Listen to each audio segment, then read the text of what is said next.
Introduction Unit. Lesson A. Exercise 2. Hi, Lan. Did you have a good holiday? Yes, it was great, thanks. What did you get up to? I went on a city break with my family. Abroad? No, we went to Da Nang. Cool. Did you have a good time? Yes, we visited Ban Na Hills and Hoi An ancient town. We bought a lot of souvenirs. Did you go on a boat trip to Cham Island? No, the weather was bad. How was your holiday? Not bad, but I didn't do much. We didn't go away. I hung out with my friends. We went to a music festival and we visited a theme park a couple of times. Sounds fun. Yes, it was okay. Just a shame the holidays weren't longer. Introduction Unit. Lesson B. Exercise 2. You aren't wearing your sports kit. PE starts in 10 minutes. You seem very busy these days. I haven't got my sports kit today. You're always forgetting things. Well, I don't like PE, so I'm not feeling too sad about it. Sport is important. It makes you fit. What are you doing instead? Mr. Harley is giving me some extra maths homework to do in the library.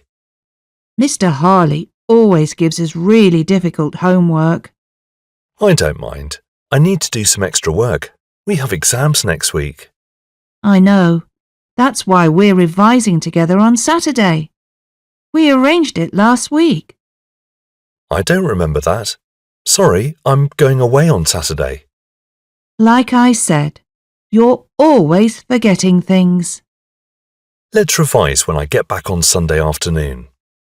Sorry, I'm visiting my grandparents then.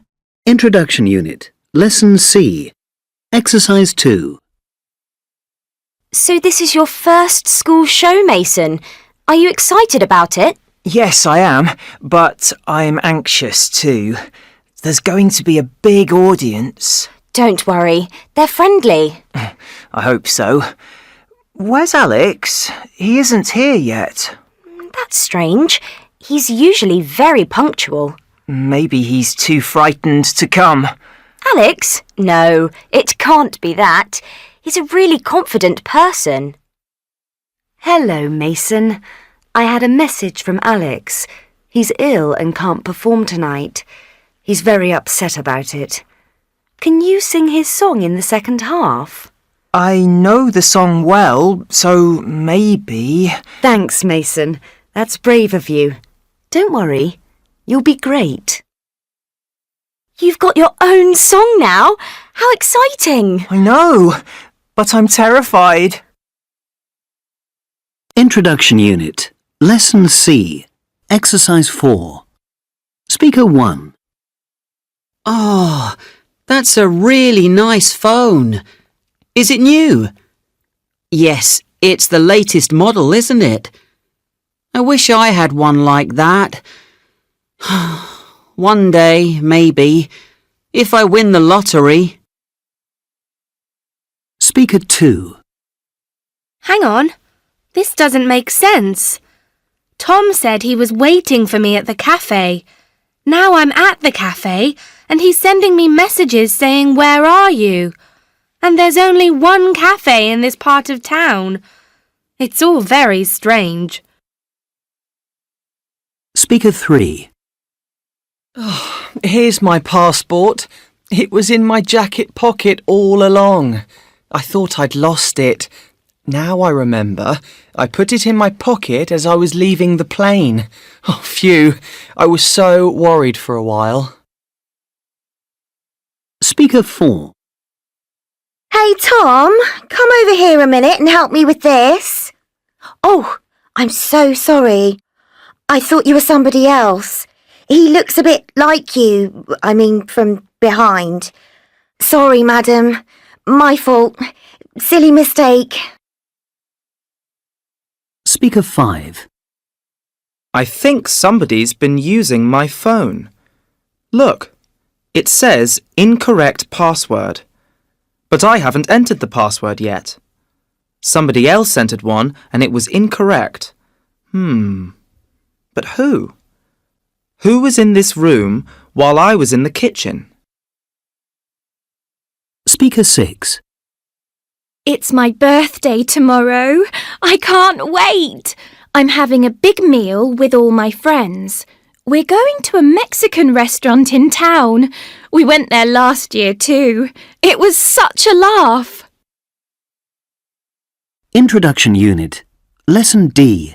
Exercise 3. What are you up to at the weekend, Toby? I'm going to go for a bike ride on Saturday. Do you fancy coming too? I can't, I'm afraid. I'm going to help my dad with some gardening. We're going to do some work for a neighbour. That doesn't sound like the best way to spend your weekend. Gardening is hard work. And according to the forecast, the weather isn't going to be good.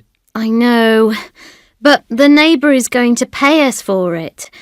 And my dad's a gardener, so he's got all the right tools. Really? I'll come and help you. I mean, if that's okay with you and your dad. Sure. We'll share the money with you. £10 an hour. But what about the bike ride? I'll go on Sunday instead. The weather will probably be better then. Do you want to come? Yes, please. I love bike rides. But let's go in the afternoon. I'll be exhausted when I wake up. Unit 1. Lesson 1A. Exercise 2.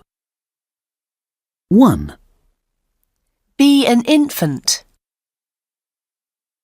2. Be a toddler. 3. Be a young child. 4. Be in your teens. 5. Be an adult. 6. Be in your 20s. 7. Be middle-aged. 8. Be elderly. 9. Be a centenarian. Lesson 1A. Exercises 5 and 6. 1. My name's Bilal, and I live in Bradford in the north of England. Both sets of my grandparents emigrated from Pakistan in the 1960s, just before my parents were born. My dad worked on the buses, and my mum stayed at home and brought up the family. Dad would like a change of career, but it's a bit late for him now to change jobs. I think he's just looking forward to retiring. I've got a sister who's 25. She didn't leave home until last summer, when she got married. My dad wants me to go to university in Birmingham and study law. But I think I'd like to start my own business, creating computer games. 2. Tell me a bit about your background, Sandra. Well, I grew up in the village where my family has lived for generations. My great-great-granddad moved here from Birmingham in the 1930s looking for work. What kind of work did he find? He found a job on a farm just outside the village. He settled down, married a local girl and started a family. They worked incredibly hard and over the years they managed to save quite a bit of money and eventually bought a small farmhouse with some land. And does your family still own that land? Yes, it does. My great-great-grandparents had a son. When he got married, he bought more land, and now the farm is quite big. I don't have any brothers or sisters, so one day I'll inherit it and keep it running. 3. My mum met my dad while she was on holiday in France. She's British and he's French. They fell in love, got engaged after a week, and were married a month later. And then I was born. They named me Charlotte, as it's both an English and a French name. Anyway, unfortunately, the marriage didn't last. They split up when I was just a toddler and got divorced a few months later. I was brought up by my mum after she moved back to the UK.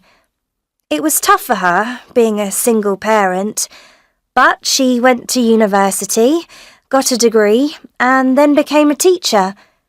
She met my stepdad at university, and they've been married for about 10 years. 4. My name's Callum. My mum's parents were from poor working-class families in Glasgow. They left school at 16 and didn't go to university, but they started a successful business and didn't retire until they were in their 70s. My mum inherited quite a bit of money when they passed away, but she didn't want to work in the family business and sold it. She moved south and settled down in Liverpool. She got married and took an office job, but she soon wanted a change of career. I think she was fed up with the cold, wet weather too, because she persuaded my dad to emigrate to Australia when I was 2. I'd love to visit Glasgow and Liverpool one day and see where my mum and her parents lived before emigrating. Lesson 1C, Exercise 4. Speaker 1. We've got a big family dinner tonight. I expect there'll be an argument. There usually is. That's why I hate these dinners. They always end badly. Speaker 2. Hey, get out of my chair. I want to sit there. I can't see the TV if I sit on this side of the table, can I? Come on, hurry up! Speaker 3. You're looking well. Is that a new shirt? It's very nice. I love the colour. It really suits you. Speaker 4. I'm so sorry you didn't pass your test. You must be very disappointed. But don't worry, you can take it again next month, and I'm sure you'll pass it then. Lesson 1C, Exercise 5. 1. Thanks, Andy. That's really helpful. Thanks, Andy. That's really helpful. 2. Our train leaves in 10 minutes. Our train leaves in 10 minutes! 3. You and your sister always argued during dinner. You and your sister always argued during dinner. Lesson 1C, Exercises 6 and 7. Speaker 1. We all know what it's like to argue with our family. It's just part of life, isn't it? Well, not necessarily. Sometimes family arguments can become a habit that is harmful and upsetting for the people involved. Our 3-week course will teach you some simple tricks and techniques for breaking that habit. Do the course on your own, or, better still, persuade other members of your family to come along with you. Speaker 2. When I was younger, I had a lot of arguments with my parents, and with my sister too. I won a few of them, but mostly I lost. Then I realised what I was doing wrong.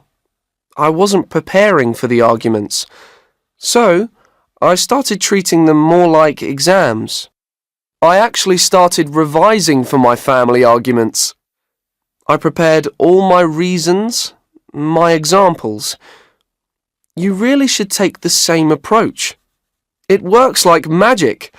Now, I hardly ever lose an argument at home. Speaker 3. Hi, Poppy, it's me. Look, this family meal is on Sunday. That's this Sunday. Mum and Dad will be there, and so will Grandad. I'm not sure about Uncle John, but then we've never been sure about Uncle John. Anyway, I really need to know that you're going to be there. Without you, it might be a disaster. You know how Grandad always tries to start an argument when we're out. He's much better when you're there, so give me a call and tell me you're coming, please. Speaker 4. I left home when I was 17, after an argument with my parents, and to be honest, it was the best thing that happened to me. I had to grow up quickly. At 19, I started my own business. Now, I live in a £5 million house in London and run a business with more than 1,000 employees. That family argument gave me the push I needed. Of course, I've got a lot of talent too. Lesson 1D. Exercise 1. Have you seen this photo of me when I was your age? No, I haven't. Let me see. Wow! You used to have great hair. I know. I used to spend ages getting it just right. It's much quicker now. Your clothes look cool too. Did you used to spend a lot of money on them? I didn't used to have much money. My mother made some of them, and I used to share clothes with my brother. I used to do that too, but he doesn't let me borrow them now. Lesson 1D. Exercise 4. I used to live opposite the Palace Cinema when I was 10. Did you used to go there often? Yes, but we didn't used to pay. It wasn't our fault. We didn't used to have any money for tickets. So how did you get in? We used to wait outside the fire exit and run in when somebody opened it. I can't believe you used to do that. You're always telling me how important it is to be honest. Well, yes, I used to be very naughty, but I grew out of it. Lesson 1D. Exercise 6. 1. My grandma is used to living on her own. 2. We used to live in an enormous house. 3. These new shoes feel strange, but I'll get used to them. 4. I used to hate this flat, but I'm used to it now. 5. I found the job really difficult at first. I wasn't used to working so hard. 6. Did you used to wear glasses? 7. I didn't used to enjoy walking to work, but I got used to it. Lesson 1F. How to handle your parents. Adolescence is a difficult time for both parents and teenagers, as it is a period of physical, social and emotional change.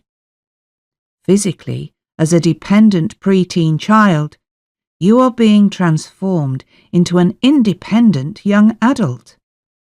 In general, emotionally and socially, adolescents like you are experiencing profound changes in terms of freedom, privacy, interests, decisions and opinions. First, you want more freedom to choose who to see and when. You used to be most happy in the company of your parents. Now you want to spend some more time on your own. Second, your parents made most decisions before adolescence, but now you want to decide things for yourselves. You hate being told what to do all the time. Above all, adolescents have strong opinions and are idealistic. You see the world differently, develop your own views and your own sense of right and wrong. You feel you have all the answers, while adults don't. All these perfectly normal changes will affect a teenager's relationship with their parents. So what can you, as adolescents, do to stay on good terms with your parents? Firstly, let your parents know that you still love and value them. Secondly, try to agree rules and boundaries and prove to be dependable. Keep to your word and stick to rules. Thirdly, try to understand why they might be irritated by your behaviour. Show your parents that you are capable of an independent life by taking care of your own schoolwork and maintaining a healthy lifestyle. Finally, it's all about communication. Keep talking to your parents. The more disconnected they feel, the more critical, distrustful, and controlling they tend to become. Lesson 1G. Exercises 3 and 5. So, did you have a good time in England? It was great. I stayed with a really nice family and I got to know my exchange student quite well. Did you spend a lot of time together? Yes, we did. We had similar hobbies. For example, we both liked playing basketball, so we did that every weekend. It was good fun. I hope I get on well with my exchange student. I'm going to stay with him next term. You ought to find out about his hobbies. I think you should send him an email. Yes, that's a good idea.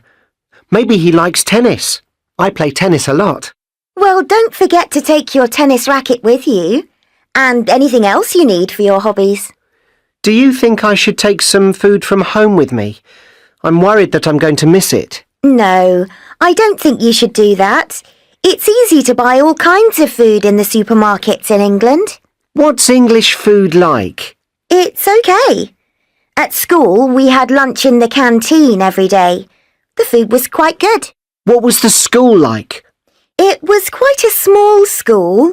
I was the only exchange student there, and everybody noticed me because I wasn't wearing a uniform. But they were really friendly, and the lessons were interesting. But they were all in English, of course. I had to concentrate really hard. That sounds tiring. Yes, it was. But you get used to it. Don't worry. Have you got any other advice for me? Yes. You ought to take a present for the parents. Oh, OK. What should I buy for them? Just something small. Something for the house. OK, good.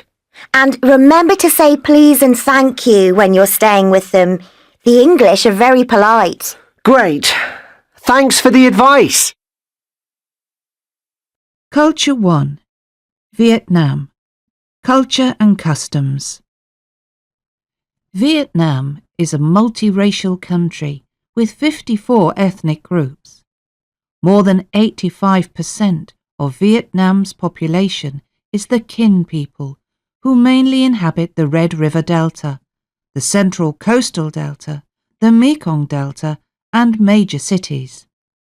The rest of Vietnam's population, about 8 million, is scattered in mountainous areas around the country and makes up the other 53 ethnic groups. Major ethnic groups include Thai and Nung in northeast provinces, Thai and Muong people in Phu Tho Province, Harbin Province, Ha around Vietnam, Khmer in the Mekong Delta. All ethnic groups in Vietnam have achieved high levels of development in terms of culture and social strata. Ethnic groups have distinct cultures and customs. Take marriage practices and weddings as an example. On arrival at the groom's house, a bride in the Nung people pours a bottle of water into a saucepan, which symbolises hard work and dedication to the family. Meanwhile, a wedding ceremony of the Thai people is characterised by a lot of singing known as Hat Quan Lang. A Thai man usually stays with and works for his fiancée's family for 3 years before the wedding ceremony. Varied as the customs are, they all mean blessings to the newlyweds in their married life. Culture 1. Exercises 4 and 5. Speaker 1. During my years as a visiting professor, I was once invited to my student's wedding in Harbin Province. It was fabulous to see the guests in their traditional wedding clothes and witness the different wedding customs. I don't know the language, but I could say everyone was welcoming the bride into the new family and wishing the couple all the best. My student said that he had spent 3 years living with his fiancée's family before getting the girl's permission to marry her. Speaker 2. It was so nice to be part of the ceremony. I was fascinated by all the singing throughout the day. All the exchanges between the two families, I mean the greetings, the good wishes, the teachings of the superiors were in the form of songs and chants.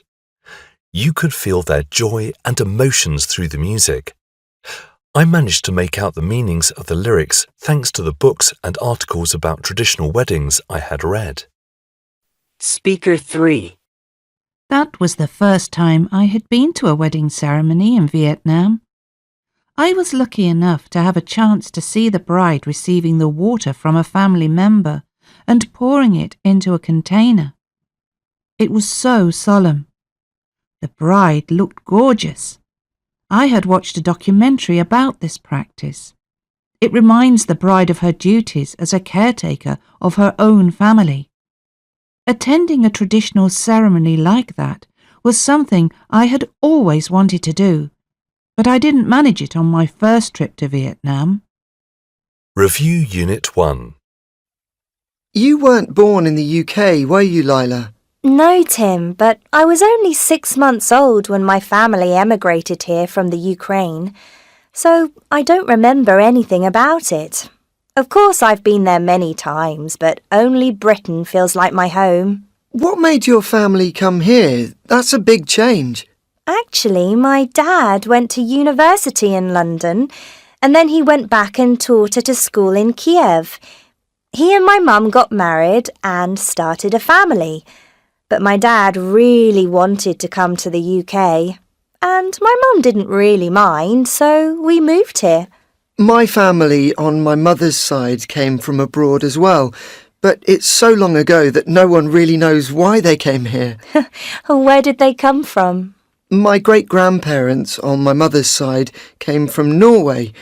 My great-granddad made musical instruments like violins, and we guess he came here to start a business in London. Was he successful? Yes, he was. There's still a shop in the East End with his name on it, and it's quite well known. Oh. What about your father's family? Were they immigrants as well? No, not at all. They were farmers in the south of England. My dad was actually raised on a farm there, and he was the first in his family to go to university. I really look up to him. I'm particularly proud of him because he worked very hard to get where he is today. Unit 2, Lesson 2A, Exercises 6 and 7. Speaker 1. I can't understand why people are so keen on sleeping in a tent in a field in the middle of the countryside with no proper toilets or bathroom. My parents love it, and they go every summer. And they always visit the same campsite. I mean, what's the point? You never sleep well, and you inevitably get cold and wet. I can't stand it. I'd much rather stay in a hotel. Luckily, my parents never make me go with them. Speaker 2. Don't get me wrong, I love going to the cinema or watching DVDs, but that kind of film really doesn't appeal to me. Frankly, I find them absolutely terrifying, and I don't like being scared when I'm trying to relax at home. Not only that, they're nothing like real life. The stories are always completely unbelievable. I mean, how many zombies have you seen walking down your local high street? None! Speaker 3. My brother's a big fan and uses it all the time. He's always chatting about nothing at all, uploading terrible photos from his phone. And then he adds stupid comments on other people's posts and photos. He spends far too much time glued to his computer screen. I do use it, but not very often. I prefer to talk face to face than chat online. Speaker 4. My girlfriend absolutely loves it. She can't get enough. She's always going into shops, looking out for a bargain. The problem is, I loathe it. I can't think of anything worse. I hardly ever buy things in actual shops because I find the whole experience deeply depressing. I only go into a shop if I know exactly what I want, so that I can get out as quickly as possible. I usually buy things from websites now instead. It's much easier. Speaker 5. My brother has been learning for about a year, I think. The problem is he still can't play in tune and make a nice sound. When he plays, it usually sounds like a cat in pain. I don't think people should learn classical instruments. It's such a waste of time. He should give up and choose something easier, like the electric guitar. That's what I did.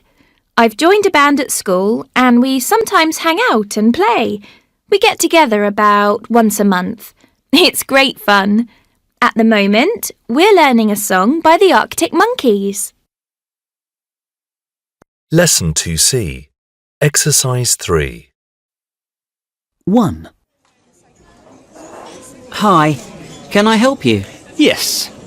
There are a few problems with my food. For a start, I ordered seafood risotto, not seafood pasta. Oh, I'm so sorry. Shall I change it for you? There's no time now. I have to get back to work for a meeting this afternoon. But that's not all. These green beans on the side are almost raw. I think the chef forgot to cook them.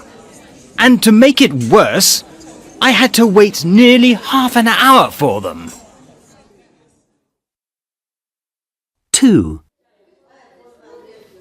First, chop the onion and add it to your pan with some oil. You need to cook it for at least 5 minutes before you add the rice. Sophia, why are you adding the rice now? What did I just say? Cook the onion for 5 minutes. Come on, please pay attention. I want you all to finish this dish before the end of the lesson. You can even eat it if you're hungry at break time. Luke, please don't sit on the desk. You need to stand up when you're cooking. Lesson 2C. Exercises 4 and 6. Hi, Scarlett. How are you? Hi, Matthew. I'm on the bus. We're just passing the park, so we'll be in the city centre in about 10 minutes. OK, I'm already here, but I don't mind waiting. Have you chosen somewhere for dinner? What about that new Italian place on the high street? No, my dad ate there last week. He said it was a real letdown. The food was nothing special, and the service wasn't up to standard. Oh, forget that. When you're celebrating the end of your exams, you need somewhere good. I agree. What about the French restaurant in the Palace Hotel? That's a bit special. I've heard the food is out of this world. It's really expensive. Maybe we can go there next year when I finish my exams. OK, maybe. Look, why don't we just go to the Mexican restaurant again? I love the atmosphere there and the food is fine. There's also the Vietnamese restaurant. The food is pretty average, but it's cheap. Let's decide when you get here. I'm happy with the Mexican or the Vietnamese. You should choose. It's your celebration. OK, let's go to the Mexican place. We can meet outside. I'm not sure where it is. Let's meet by the post office. That way I won't get lost. OK, no problem. I'll go there now and wait for you. There's no hurry. This bus isn't moving. There's lots of traffic. Don't worry, I don't mind waiting. I can send some messages. My parents bought me a new phone. Did I tell you? No. Has your number changed? Of course not.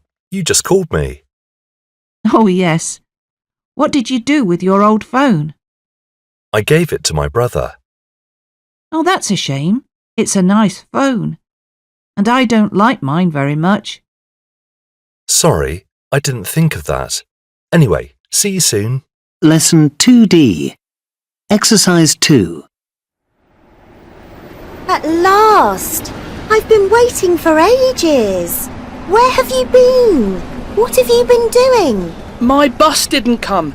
I've been trying to phone you since 7:30. You're 25 minutes late. The film has started. Sorry. Do you still want to see it? Yes, I do. I've been looking forward to it for weeks. It stars my favourite actor. And I've already bought the tickets. Let's go inside then. OK. But why is your hair wet? It hasn't been raining. That sweat. I've been running for 25 minutes and I haven't eaten. Can we see the film later? Lesson 2E. Exercise 3. Floodlights. Football pitch. Main road. Mountain range. Safety net. Seashore. Swimming pool. Tennis court. Tennis player. Tower block. Lesson 2E. Exercise 7. 1. Without it, I don't think you can really claim that your school has up-to-date facilities. I mean, it affects every subject, doesn't it? And every part of school life, especially now that students are using tablets and smartphones more and more during lessons.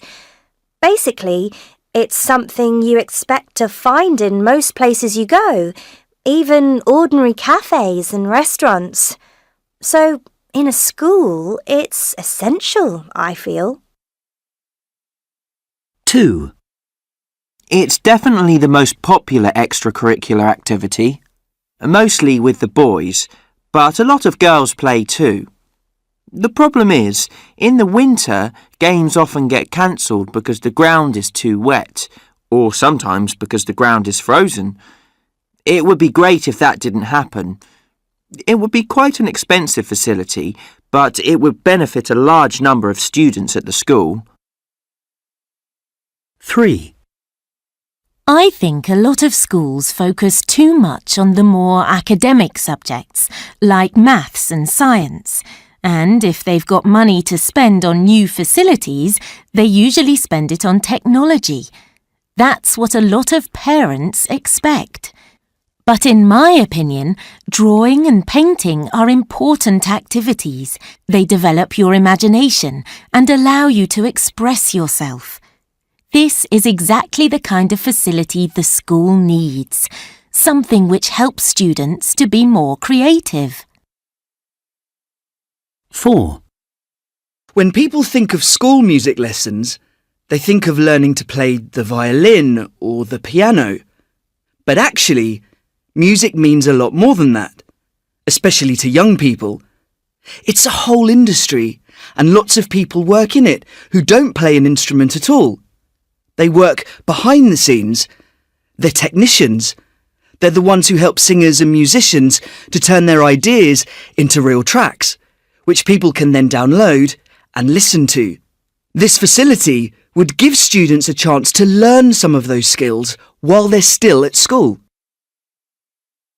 Lesson 2F. GPS Challenge. Claudia's blog. Dear friends, sorry I haven't blogged for a while. I've been a bit busy lately. You'll find out why. But first of all, have you ever heard of geocaching? It's a kind of treasure hunting game that uses a GPS device, usually your smartphone, to find small containers called geocaches hidden all over the world. I can definitely recommend it. It's healthy and fun. So how does it work exactly? Well, the first step is to go to the geocaching website or download the geocaching app onto your phone. Then choose a geocache and start looking. People have been hiding geocaches for more than 10 years, so there are literally millions of them around the world, including Antarctica. Geocaching began around the year 2000. However, similar games did exist in the past. For example, in the middle of the 19th century, a game called letterboxing became popular in the south of England. People walking in the countryside began to hide boxes of addressed postcards all along the route.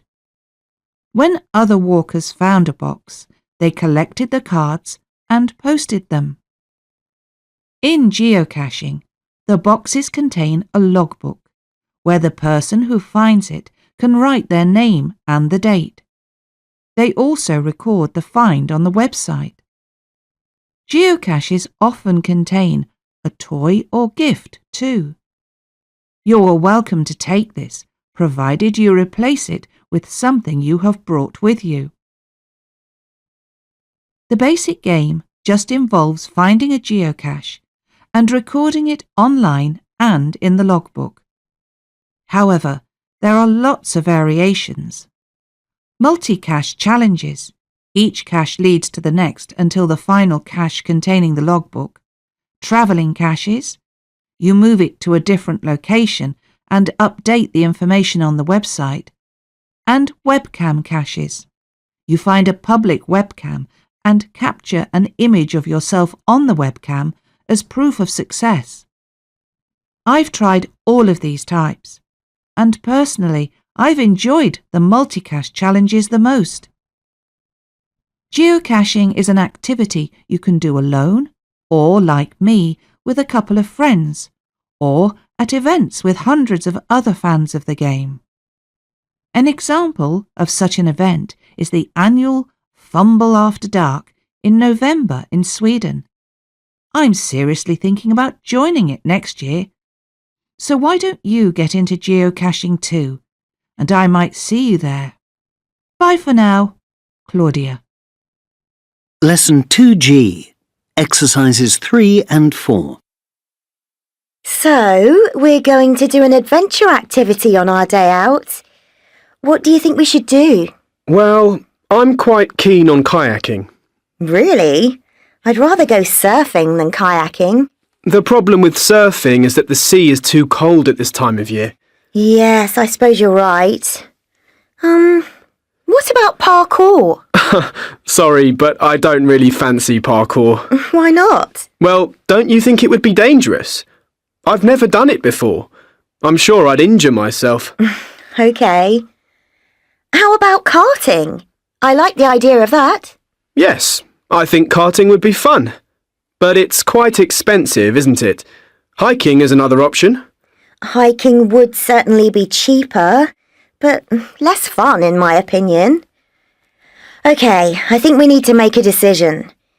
There's a good karting circuit near the shopping centre. I don't think it's very expensive. So overall, I think karting would be better. OK, that's settled then. Let's go karting. Culture 2. Home. A film by Yann Arthus Bertrand. Home, 2009, is a 90-minute documentary about human threats to the Earth's ecological balance.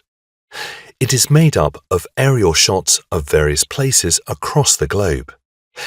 Aiming to raise people's awareness of the alarming environmental destruction, this French movie shows huge impacts on the Earth and the consequences of climate change. Viewers of the documentary particularly enjoy the footages of human origins, the Earth's water cycle, population growth, the melting Arctic ice cap, and the coral reef. The film was completed in 18 months, and the film crew did their filming of 488-hour raw footage by flying in a helicopter over various regions in more than 50 countries. At a press conference in Paris on March 9, 2009, its director, Yann Arthus Bertrand, announced that its released versions would include theatre, television, DVD and the internet. About 2 months later, the film's worldwide release date was confirmed to be June 5th, 2009. Despite its availability in various forms, Home 2009 had its World Festival premiere at the Dawnbreakers International Film Festival in 2012. Home 2009 is available for free access in 14 languages. Director Yann Arthus Bertrand has insisted that the film had no copyright. He has also stressed the educational benefits of the film over its financial gains. With this aim in mind, the film producer made the film available to as many people as possible. The film can be downloaded to your smart TV or any kind of digital device, with the proceeds all going to the Good Planet Foundation. Review Unit 2. Extract 1. Of course, you get older customers who've had the same hairstyle since their 20s, and they just can't see that it makes them look old-fashioned now. Maybe doing their hair like that used to make them feel stylish, because everyone was wearing it that way at the time. But even when they're middle-aged or retired, you can encourage these customers to change a bit. Show them pictures of a similar modern hairstyle in a fashion magazine, or rearrange their hair in front of the mirror. Then tell them how great it looks. Extract 2. I've noticed you always have audio books in your car. You must really enjoy listening to stories while you drive. I do. Actually, I think it comes from when I was a child.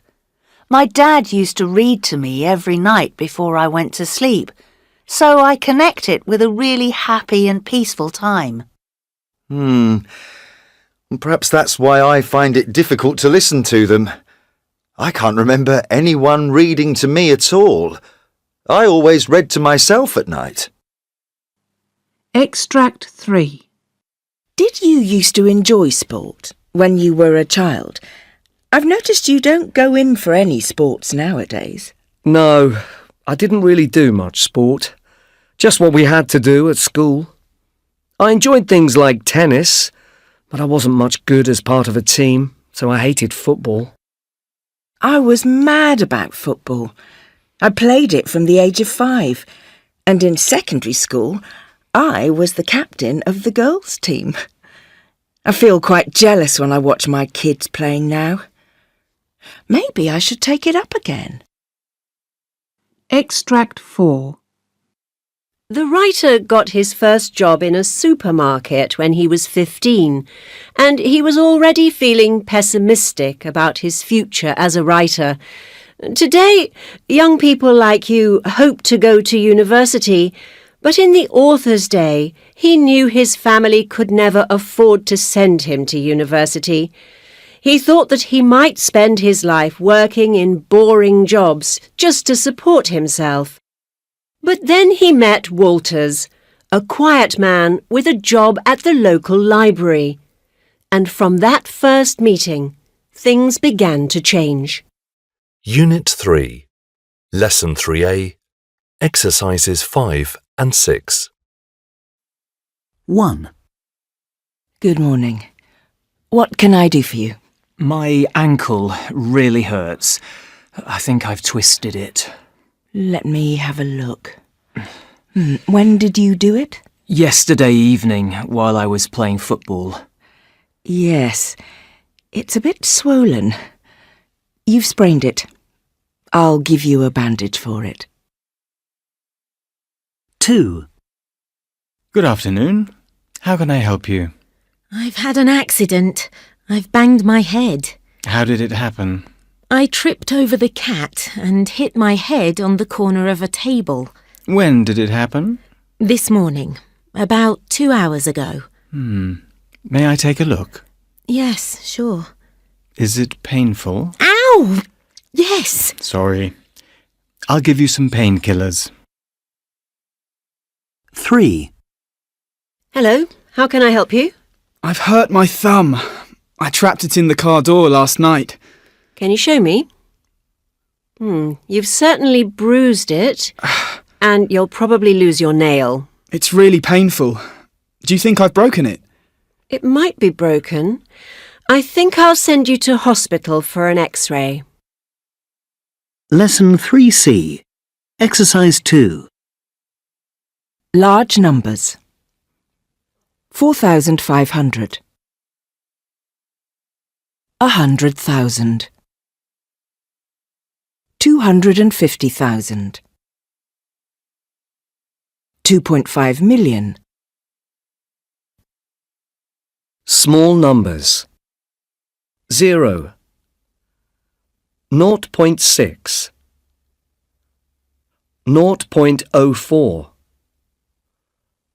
2.08. Years. 1,500. 1,535. 2000. 2015. 2150. The 1980s. Fractions.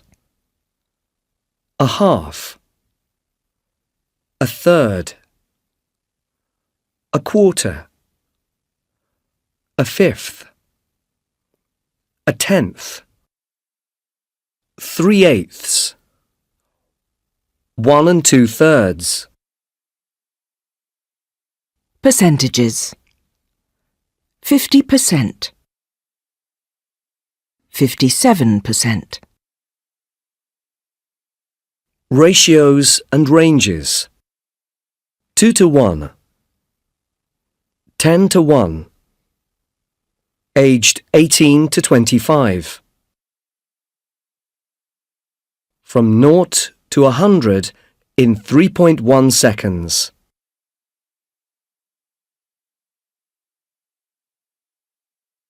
Temperature. -40 degrees Celsius.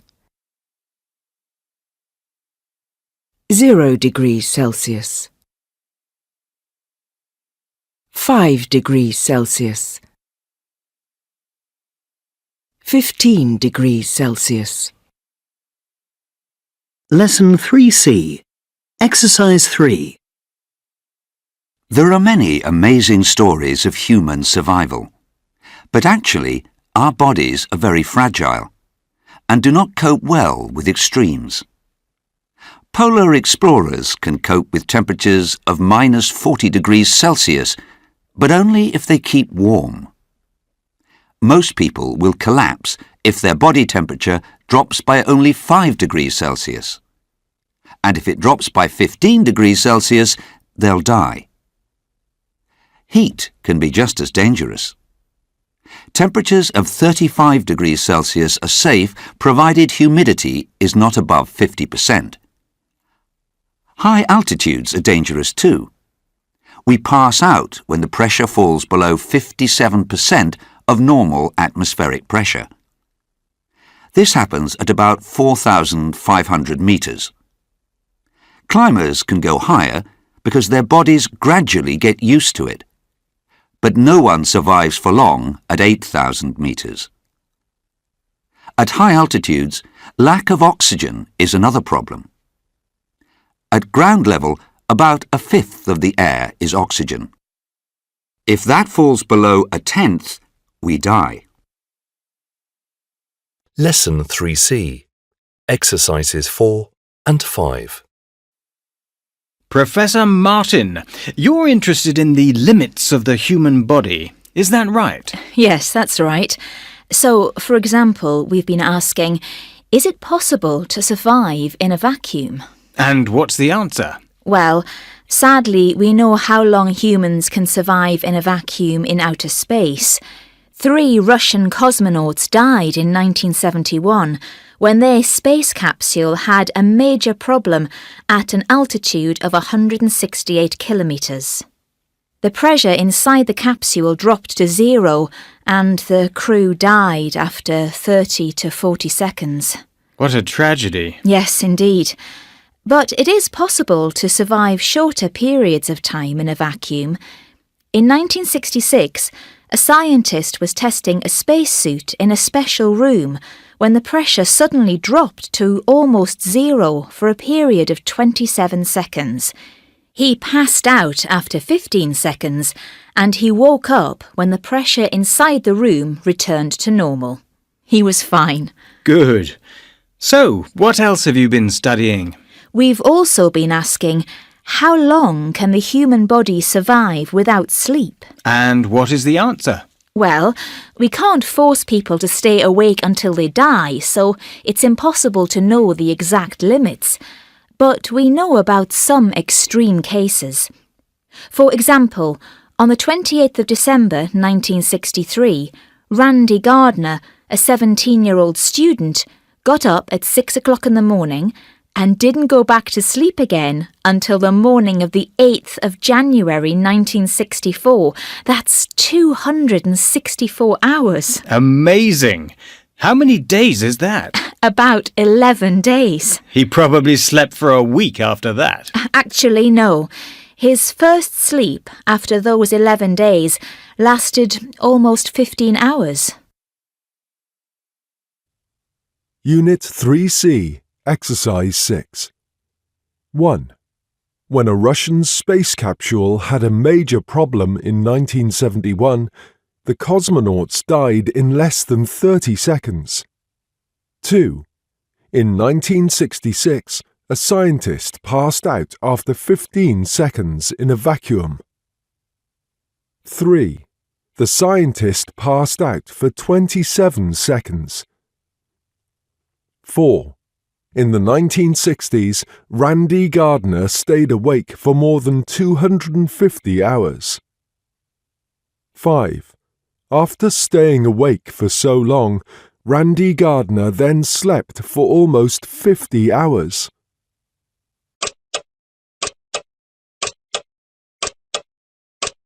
Lesson 3F. Night and day. How much sleep do we need?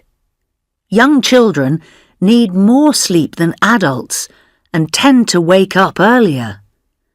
A typical 10-year-old needs about 10 hours sleep. As you reach adolescence, your body clock changes.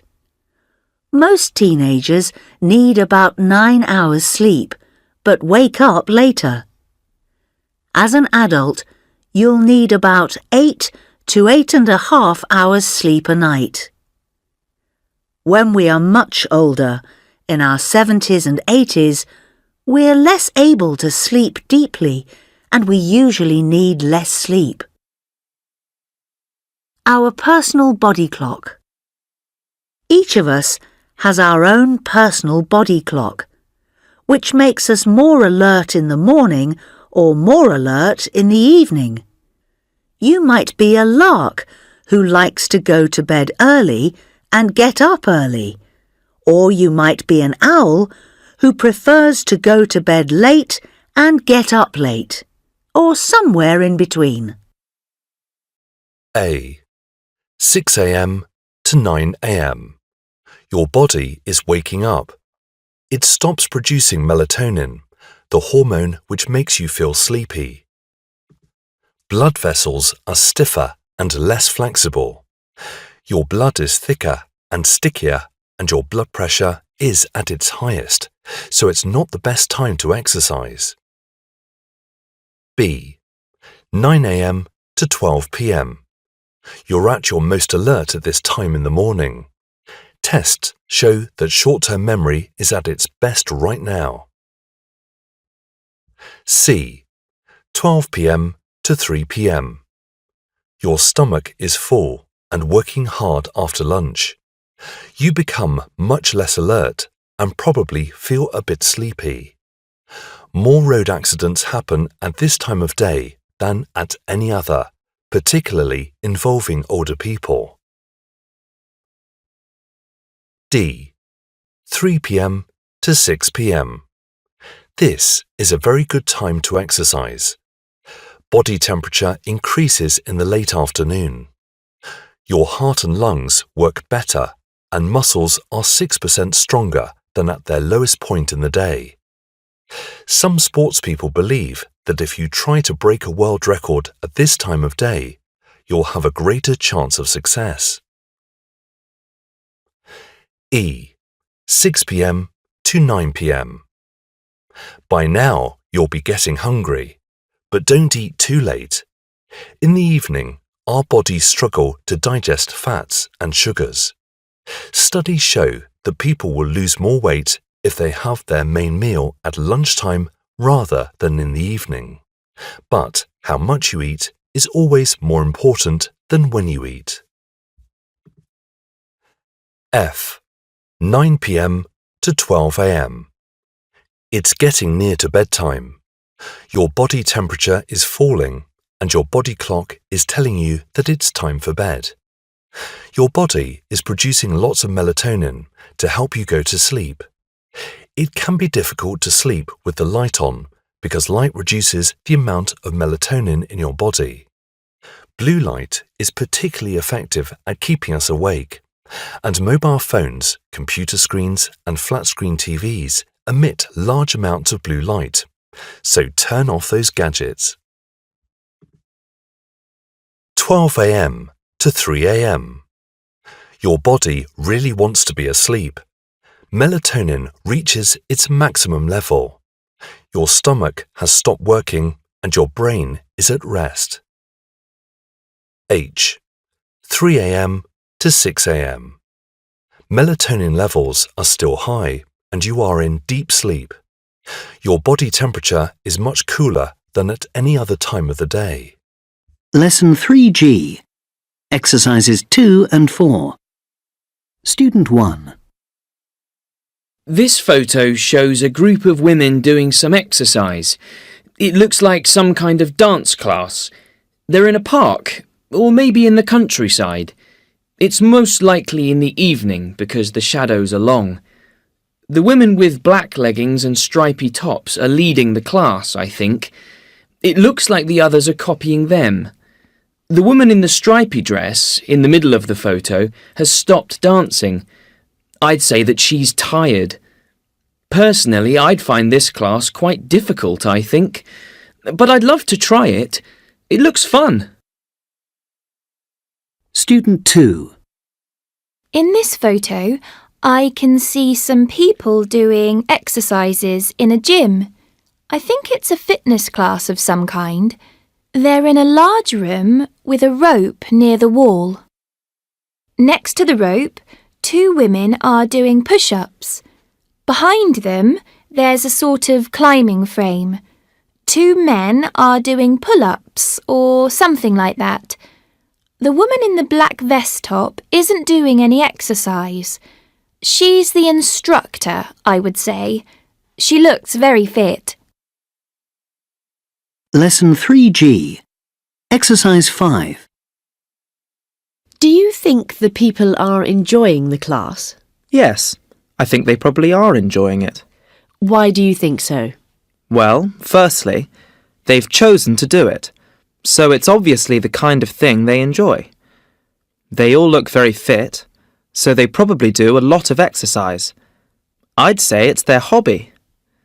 And secondly, it looks like a beautiful place to do an exercise class. There's lots of sunshine and fresh air. Personally, I'd love to be there. Lesson 3G. Exercise 8. Student 1. Do you think men care as much about their appearance as women? I don't think they do, really. And why do you think that is? Well, as I see it, women are just more interested in that kind of thing.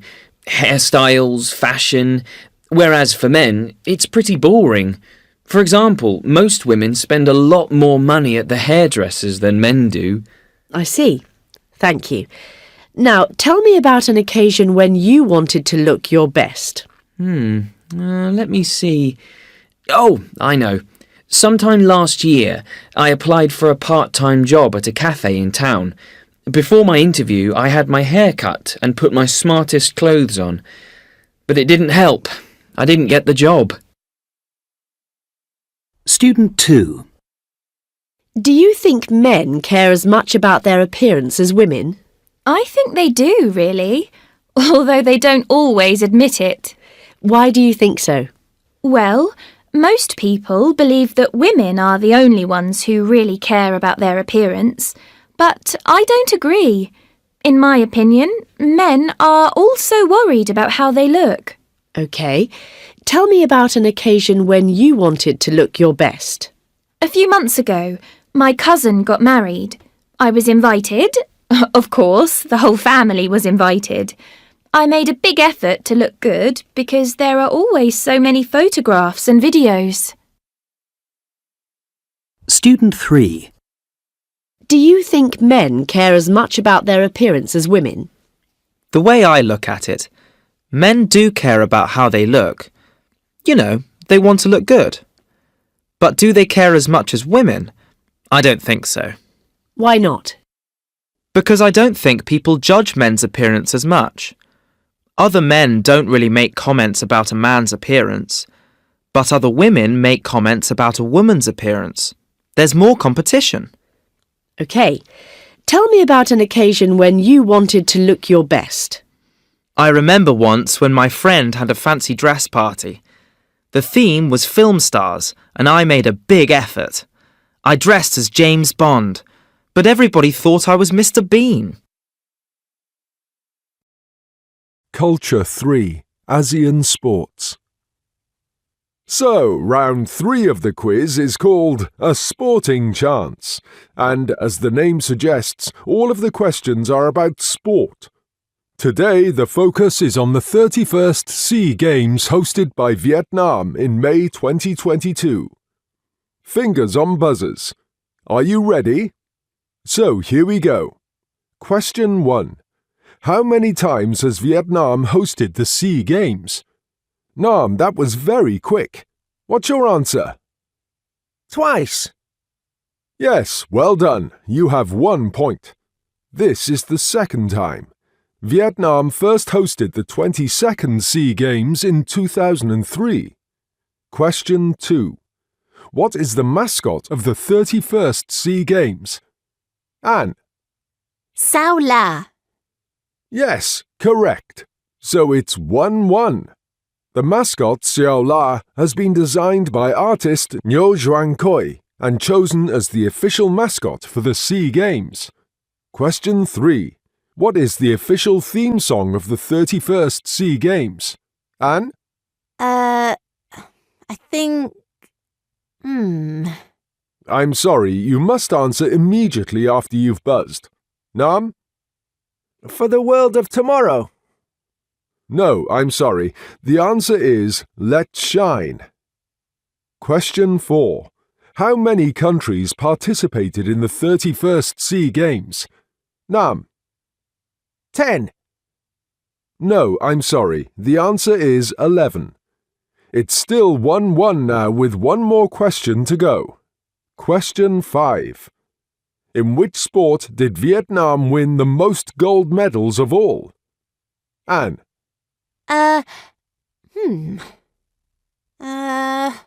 Nam? Swimming? No, that's not right. The answer is wrestling. Vietnam won 17 gold medals. Review Unit 3. 1. All right, everyone. Lift your arms up above your head and try to touch the ceiling. Excellent. If you reach high enough, you'll feel the muscles of your back. Okay, great. Now keep your arms where they are and move sideways from the waist. Can you feel the muscles in your left side? Right. Now hold, hold, hold, and slowly straighten up. Wonderful! Wait for a moment, then go to the other side. 2. Have you been trying to lose weight forever? Have you done diet after diet and not got the results you want? Well, NutriChum has the answer. The NutriChum diet plan lets you eat what you want, when you want, all meals included. And we back it up with our money-back guarantee. Just call the number on your TV screen to get it for the amazing price of... 3. Everyone says that you are only as old as you feel inside, but I wish my body knew that. When you're younger, you don't think about the things you've done to yourself. I injured my back in a skiing accident in my 30s, and I just decided to ignore it because it didn't hurt that badly. Well, now in my 70s, I'm really paying for it. I have to do special exercises every day, and I have to think twice before I bend over. It's a pain, literally. 4. Yes, it's true that being overweight or obese has become more and more of an issue, but it's not just the weight itself that's the problem. If you think about it, you'll realise that carrying a lot of extra weight around is going to affect the rest of your body. Back pain, knee and ankle problems, the list goes on.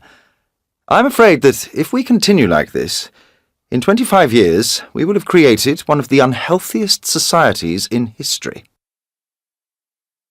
Unit 4, Lesson 4A, Exercise 1. Bungalow. Detached house. Farmhouse. Flat. Houseboat. Mansion. Mobile home. Semi-detached house. Terraced house. Thatched cottage. Villa. Lesson 4A, Exercise 2. Attic.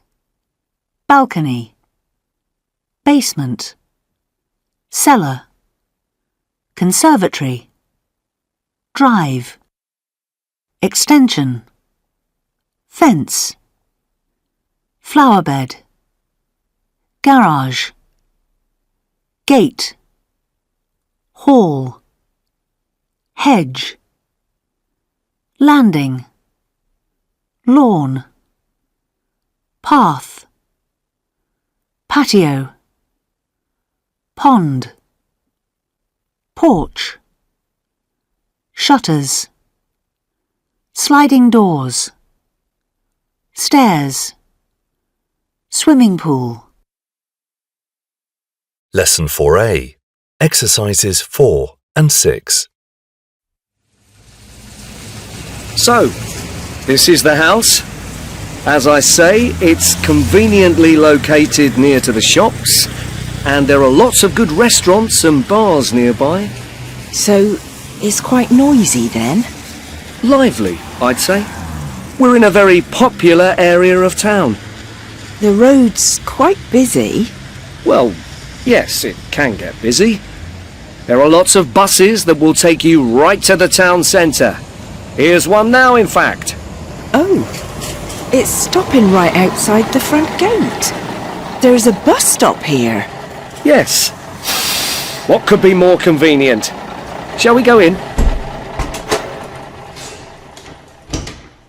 So, this is the hall, and on the right is the living room.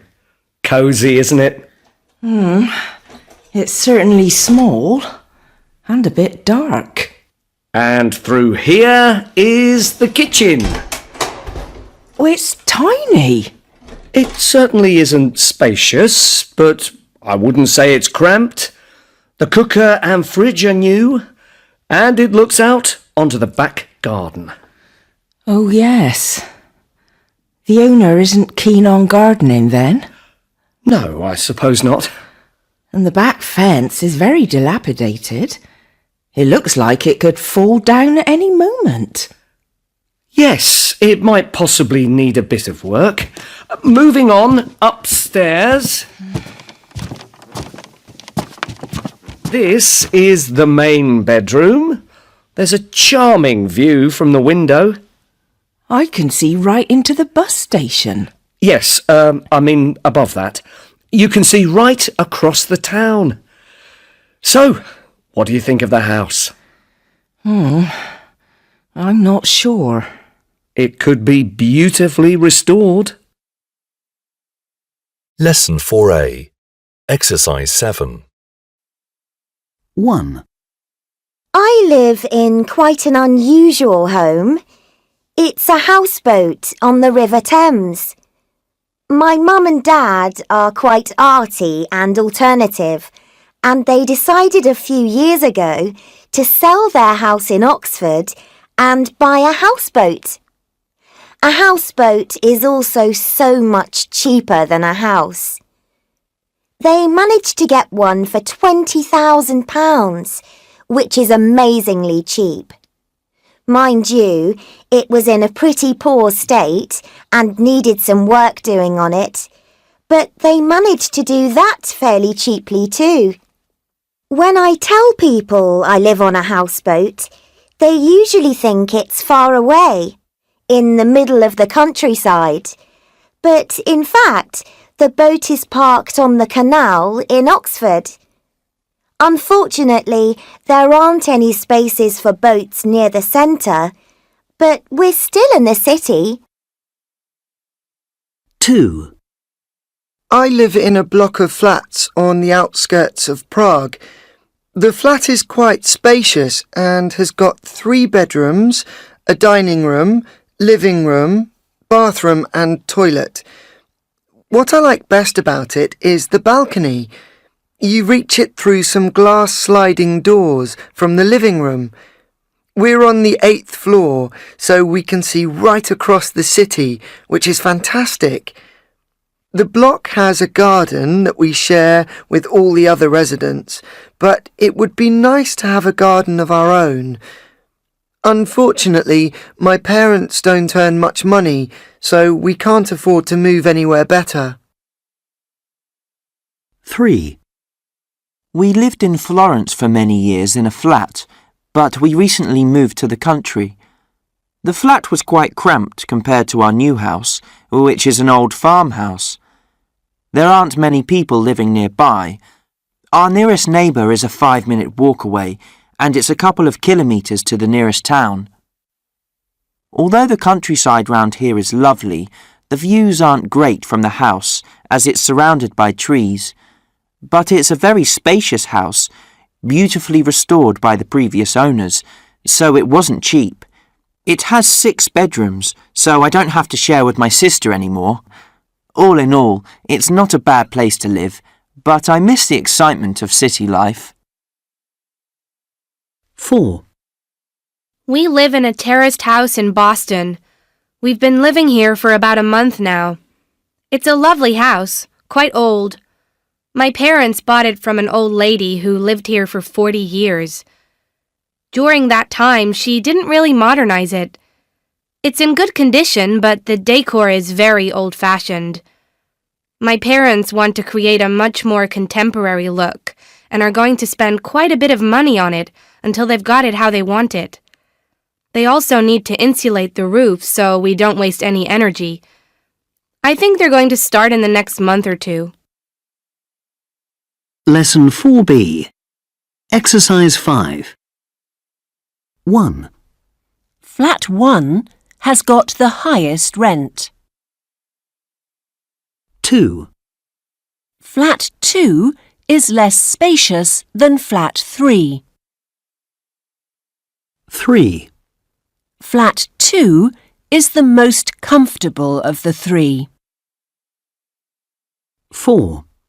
Flat 1 is furthest from the centre. 5. You'll pay the least rent for flat 2. 6. Flat 3 is further from the station than flats 1 and 2.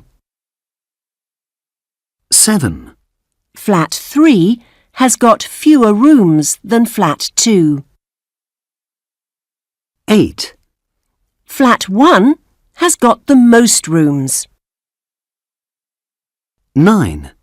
Flat 1 is more comfortable and more spacious than flat 2.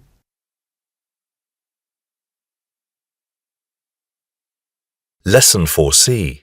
Exercise 3. Speaker 1. I decided to try the big sleep out for the first time this year. My neighbour did it and had the time of her life, but I didn't. Not because it was too cold, but because some people next to me were making so much noise. I nearly had a word with the organisers, but decided not to in the end. Speaker 2. I think the organisers did a good job. They made a big effort to publicise the event this year. Last year was a disaster. Nobody got in touch with the local newspaper or radio station, so there were no journalists there at all. It was a waste of time, really. Lesson 4C. Exercises 4 and 5. Speaker 1. I've been working for a charity called Safe Houses for 3 years now, and in that time the number of young people without a home has increased sharply. Charities like ours do not have enough time or money to deal with all the people who require assistance. Only the government can really solve the problem, but unfortunately, homelessness is not a high priority for most people. One of our aims as a charity is to change that. Speaker 2. I was expecting to be one of the youngest people on the sleep out, but in fact there were lots of people my age or younger. I think young people care about homelessness, especially when they see people sleeping rough on the streets who need help, whereas older people often just walk past, maybe because they're too busy. I suppose that's why so many young people want to be part of an event like the Big Sleep Out. I'm going to suggest that all of my friends take part next year. Speaker 3. We're making 2 proposals for tackling the problem of homelessness in our city. Firstly, for people who are currently sleeping rough, we will provide free places at local youth hostels. And secondly, we're offering assistance for young homeless people who need to find work, because we know how difficult it can be to gain employment when you are homeless. With these proposals, we aim to fulfil the promise we made during the election, to make our city a better place for all of its inhabitants. Lesson 4D. Exercise 2. This is an amazing place. I wish I lived here. Me too. If only I were a member of the Howard family. But if it were my house, I wouldn't allow people to visit. That's mean. You'd get bored on your own. I would let my friends visit, of course, but not the public. If you had a party, you could invite hundreds of people. I know. The parties would be better if I made a few changes, though. What kind of changes? Well, if those trees weren't there, there'd be room for a swimming pool. You could make some changes inside as well. I mean, look at this corridor. The antique passage, you mean? Yes. If you took away all the statues, you could build a great bowling alley there. Lesson 4E. Exercise 3. Good morning. What can I do for you? Can I ask you about that amazing house that's built on a cliff? Yes, of course. You can take a look at some more pictures on my computer. Look at the view from that sofa. I love it. Can I make an appointment to look around? I'm afraid you can't do that. The house doesn't exist yet. You need to choose a location first, but the house would only take 12 weeks to build. I see. I need to find somewhere soon, so I'll have to make up my mind quickly. Can I ask what you do? I'm a yoga teacher. Where do you teach? At the local sports centre. But if I moved to a bigger house, I'd want to make one room into a yoga studio. Well, this house would be a great place to do yoga. Just take your yoga mat outside onto the cliff. Imagine the sunrise over the waves, the solitude. I suppose you would be alone there, except for all the people who stop to take photos of your house. Lesson 4F. Alternative homes. A. Living sculptures. Gregory Cohn is a sculptor with a difference. Not only are his sculptures created with bits of rubbish, but each of his unique creations offers a homeless person somewhere to live. Gregory works in California, where there are a lot of people living on the streets. Each of his sculptures is no bigger than the average sofa, but the tiny one-room shelters are as wonderful as mansions for a person who is sleeping rough. Gregory searches on rubbish dumps to find pieces to use. A washing machine door is as good as a normal window. A fridge door can make a fine front door and has useful shelves on the inside, and each home is on wheels so that it can be pushed around easily. B. The Crazy House. With a view to bringing humans closer to nature, architect Viet Nam created this surreal artistic guest house in Đà Lạt, Viet Nam. The Crazy House has gained recognition for its creative and unique architecture. There are almost no straight lines and no right angles at all. The structure of the house does not follow any rules, but everything looks harmonious. This weird structure is a maze of winding flights of stairs, dangerous-looking bridges, and sculptural rooms, each of which is named after an animal.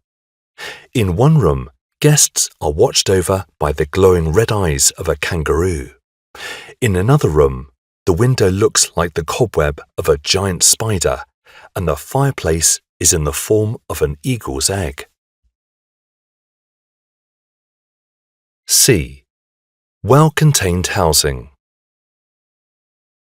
If you heard that they were putting homeless people into shipping containers, you might be shocked. But that's exactly what is happening in Brighton, England. The Brighton Housing Trust has been inspired by a similar housing estate in the Netherlands. It is developing 36 studio flats in the town centre using old shipping containers. The flats will have a window at each end and a toilet and shower room in the middle. On one side, there'll be a kitchen and small dining table, and on the other side, a living room with a sofa bed.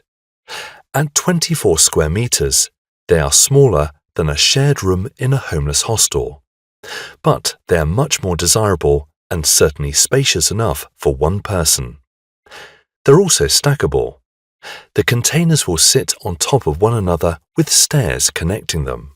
Lesson 4G. Exercises 2 and 3. Both photos show rooms.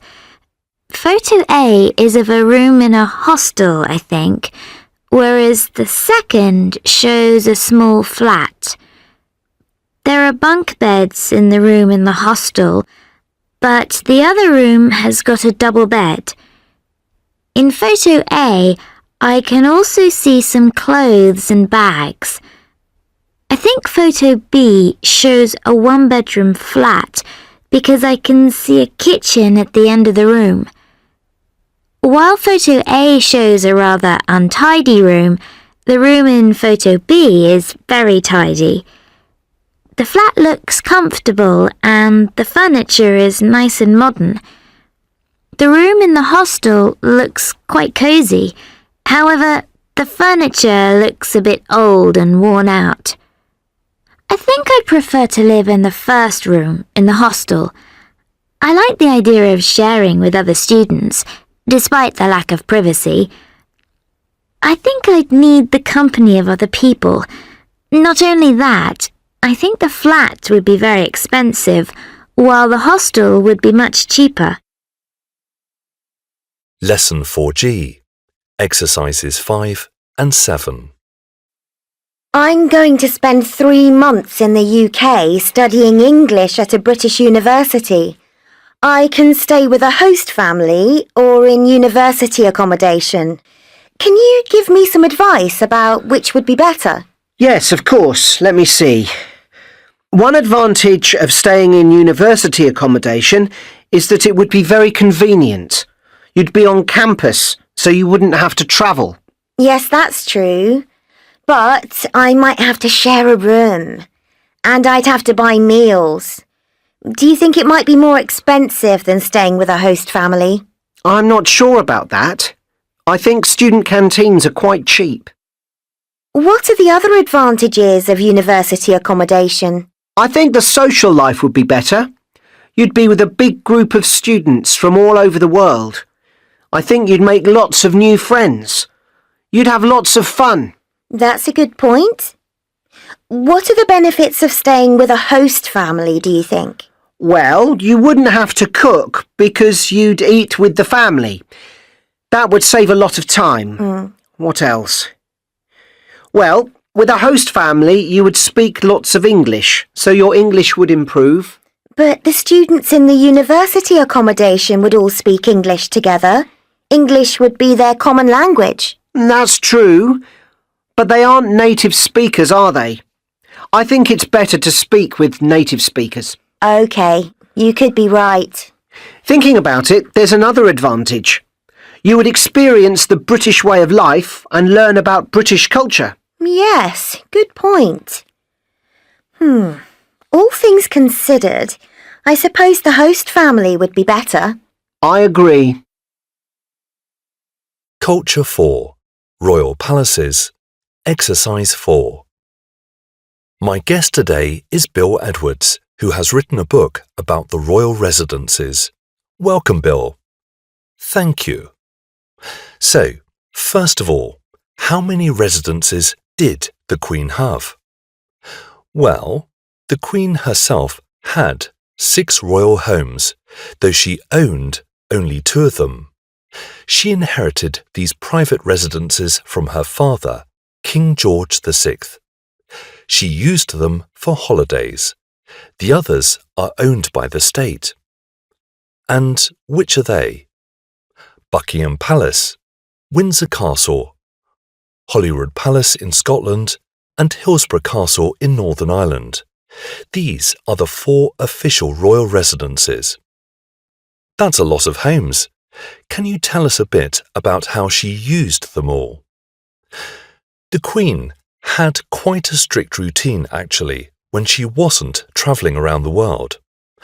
Buckingham Palace, in the centre of London, was the royal residence from Monday to Friday, and that was where she entertained all the heads of state and official visitors.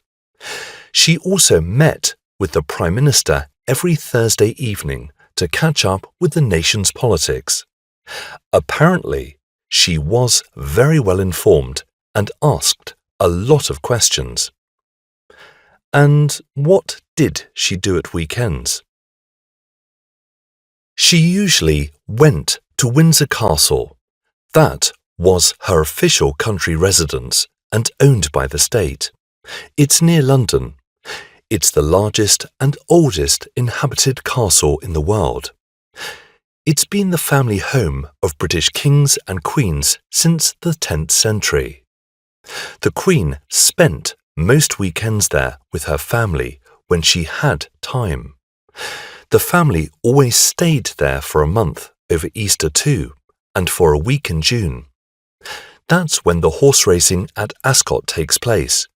She loved Ascot and owned some nice racehorses. Where did she spend her other holidays? Well, Christmas and January were spent at Sandringham House in Norfolk. Prince Albert, Queen Victoria's eldest son, bought it in 1862 when he got married, so it's owned by the family privately. The family have loved the place ever since and have made many improvements over the years. The house was hit by bombs in the First World War, and there were huge holes in the ground that filled with water. King George VI turned the holes into duck ponds. Really? And the Queen also went to Scotland every year, didn't she? She did, every summer. The family stayed at Balmoral Castle in the Highlands of Scotland. Queen Victoria fell in love with the Scottish landscape and bought a private house so that the family could holiday there. That tradition has continued. The castle is also a working estate and provides jobs for many people. The Queen had another residence in Scotland, though.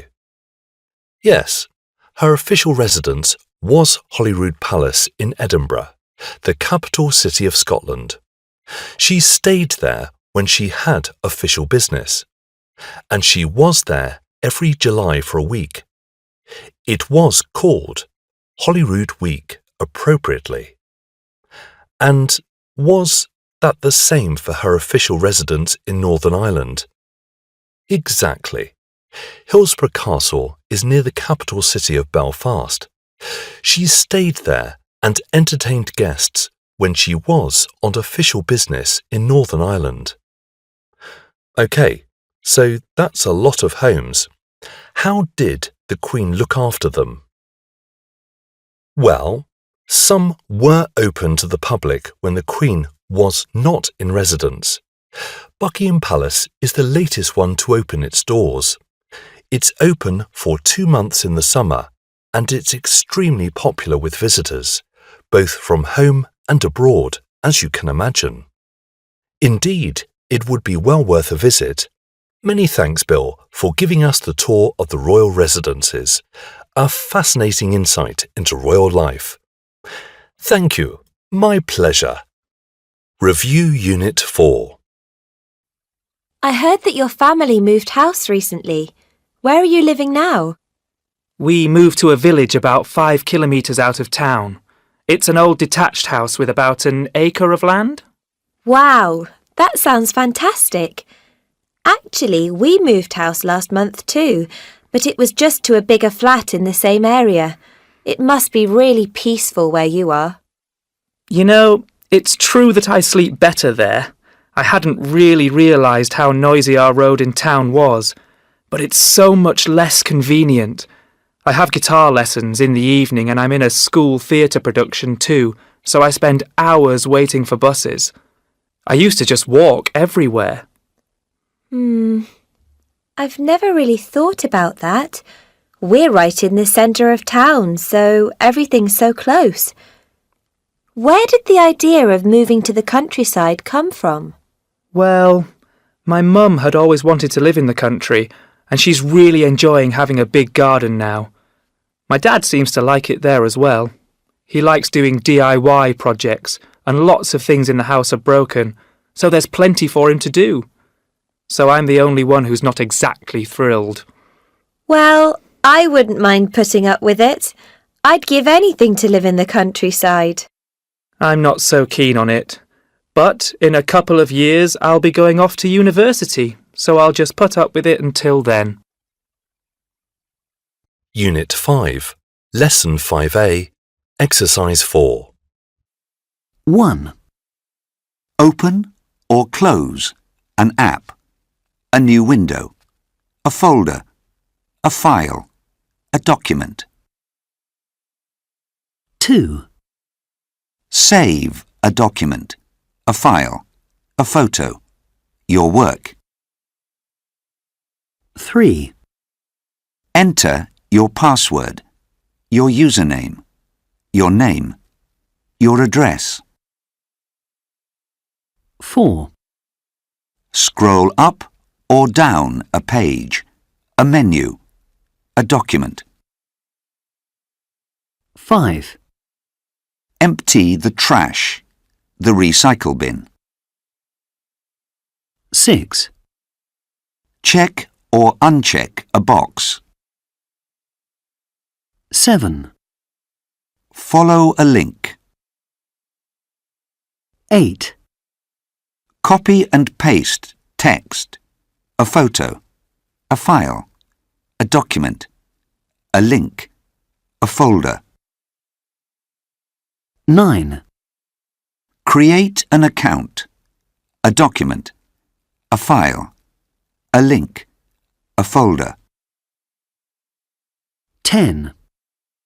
Click or double-click on a button, an icon, a link. Lesson 5A, Exercises 5 and 6. 1. Hello, how can I help? I'm trying to buy an MP3 player for my daughter. I've added it to my shopping basket. I've got a discount code here, but I'm not sure what to do with it. Is the MP3 player in the basket? Yes, it is. OK, click on Checkout, then enter your payment details. I've already done that. Good. Click on Continue. On the next page, you'll see a summary of your transaction. Can you see that? Yes. There's a Complete Your Purchase button. Don't click on that button just yet. Enter the discount code first. OK.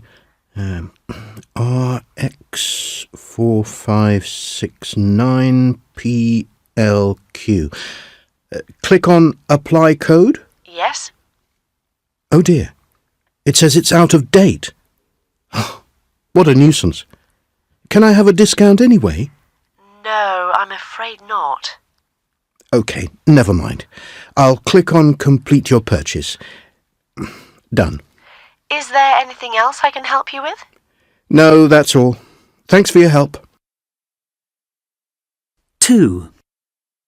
Good morning, Oxford Savings Bank. How can I help? Oh, hello. I keep getting emails from you asking me to change my password. I'll put you through to the department that deals with internet security. OK, thanks. Hello, technical support. Can I help? I keep getting emails from you asking me to change my password, but my password works fine. I was wondering what I should do with them. You need to be very careful with emails like that. It's probably someone phishing. Phishing? On a website? It's when someone makes an email look like it's from a real organisation, like a bank, but in fact they're just trying to get personal information from you, like passwords. So it isn't from you? No. But can you forward it to us, please? And then you should delete the email from your inbox. And whatever you do, don't follow any links contained in the email. Who do I forward it to? security@osb.com. OK, thanks. I'll do that now. 3.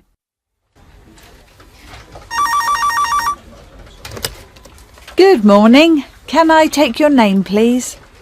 James Ford. Is it all right if I call you James? Yes, sure. What can I do for you today, James? My friend has sent me an email, but I can't see it in my inbox. I've clicked on Send and Receive, but I keep getting an error message. It tells me to enter my username and password. I keep doing that, and it says I've got it wrong. But I know I haven't. OK. Have you tried sending an email too? Yes, with the same result. You probably just need to reset your password. Can I just take you through a few security questions? Sure. What are the first and second letters of your mother's maiden name? B and R. And your house number and postcode? 51 and ZX3 HJ51. Thank you. And your date of birth? 20th of July 1996. OK. I've sent you an email with a code to your other email address. Log on to your email account. Once you've got it, you can reset your password using the code provided. OK, thanks. I'll give it a go. It's odd because my other email account seems to be working perfectly well. Lesson 5C, Exercises 2 and 3. Have you seen this story in the newspaper? Which one? The one about Sabine Moreau, a woman from Belgium. It's quite funny. Listen to this. When 67-year-old Sabine Moreau got in her car and set off from her home in Belgium, She was planning to pick up a friend from a station about 60 kilometres away. She used her sat-nav to guide her and did not notice when the sat-nav started taking her in the wrong direction. She ended up about 1,500 kilometres away in Croatia, having travelled through 6 different countries. The journey took 2.5 days, it says here. That's amazing! What did she do when she got to Croatia? She had to drive all the way home again. I reckon she just wanted to spend a couple of days on her own. I mean, I don't think you can drive across 6 countries by mistake. Did anyone notice that she was missing? Yes, they did. It says here, during that time, Ms. Moreau's son contacted the police and told them that his mother had disappeared. When reporters asked Ms. Moreau about her mistake, she told them that she had had a few things to think about and hadn't really noticed what was happening. That's what she says now. But in my view, she invented the whole story about the sat-nav. I'm not sure. I expect hundreds of people end up in completely the wrong place because of their sat-nav. When you're following a sat-nav, you stop thinking for yourself. I know. But you don't drive for 2.5 days. That's ridiculous. Lesson 5C, Exercises 5 and 6. 1. Hi, I wonder if you can help me. Sure. What's the problem? My smartphone is locked. If I put the passcode in, nothing happens. Right. Can I see? Yes, look. 5261. Nothing. This phone automatically locks if an incorrect passcode is entered 3 times. Are you sure you've got the right passcode? Yes, I'm sure. But my 3-year-old son was playing with it this morning. Ah, well, that could be the problem. I expect he's pressed some keys and locked your phone. Anyway, I'm afraid I can't help you. We can't unlock phones here. You need to contact your phone network. They're the only people who can unlock it. How long does it take? It's hard to say. I reckon you should allow at least 3 or 4 days. Oh dear. That's quite a long time. Are you sure you can't do anything to help me? I'm afraid not. 2. Can I help you? Oh, yes. Do you live around here? You could say that. That's my house. I'm trying to find the Victoria Hotel. My sat-nav says it's up this road. But this isn't a road. You can see that, and you're ruining my grass. Are you sure this isn't the Victoria Hotel? Of course I'm sure. I live here. Oh, how annoying. All right, I'll turn around. Don't turn around. You'll ruin the plants. Just go backwards. All right. Look, it isn't my fault. I'm just following the sat-nav. Do you know where the hotel is? I think there's a hotel around the next corner. But it isn't called the Victoria Hotel. It's the Empire Hotel. The Empire Hotel. That's the one. You said the Victoria. I know, but I'm pretty sure it's called the Empire. Thank you. Bye. Don't drive over my... roses. 3. Have you been using my MP3 player? No. Yes, you have. Well, maybe once or twice. How do you know? Because all the songs are different. I added a few songs, you're right. Do you like them? Not really. Why did you erase all my songs? I didn't erase anything. I just copied about 10 new songs onto it. You did erase them. Look, there are only 10 songs on here now, and they're yours. Mine aren't here. Oh, I'm sorry. Never mind. You've got a backup of your songs on your computer, haven't you? No, I haven't. I loaded them onto the MP3 player from a friend's tablet. That's stealing. It isn't stealing. He said it was okay. I don't mean stealing from your friend. I mean stealing from the people who made the songs. It's called copyright theft and it's damaging Look, that isn't the point. Don't use my MP3 player without asking. 4. You were great. I didn't know you could dance so well. Thanks, Dad. Did you video any of it? Yes, I did. I used my new camcorder. Ooh, let me see. There should be 4 or 5 clips. These are all clips of a football match. Oh, well, I recorded those yesterday. I wonder what happened. Basically, you didn't record anything at all tonight. I tried to. Actually, it did keep giving me a message. Something about memory full. I wasn't sure what it meant. It means the memory is full. So what do I do about that? Never mind. Actually, all the members of the cast are getting together a bit later to celebrate the end of the show. I'll talk to people there. Maybe somebody else videoed it. I hope so. I think the man next to me had a camcorder too. OK. Anyway, thanks for coming. Glad you enjoyed it. Lesson 5D. Exercise 2. I can't find my camera, Archie. There it is. It's under your bag. Why do you have to bring it to class? I must take it to my photography class today. By the way, I didn't understand that email you sent me yesterday. I didn't send any emails yesterday. Well, you might have sent it earlier, but I got it yesterday. I can't have sent you an email. My phone hasn't been working for a week. Somebody must have used your account. The email had a link to a competition, but when I clicked on it, nothing happened. Oh no, you shouldn't have clicked on the link. You've possibly downloaded some malware onto your phone. That's terrible. You should have warned me earlier. I didn't know. Anyway, you might not have downloaded anything. It's possible that you were lucky.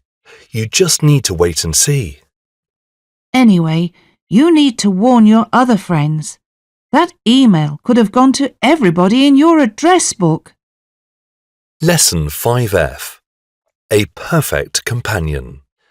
This conversation is between a visually impaired student, Nick, and his digital tutor named Anne Sulator.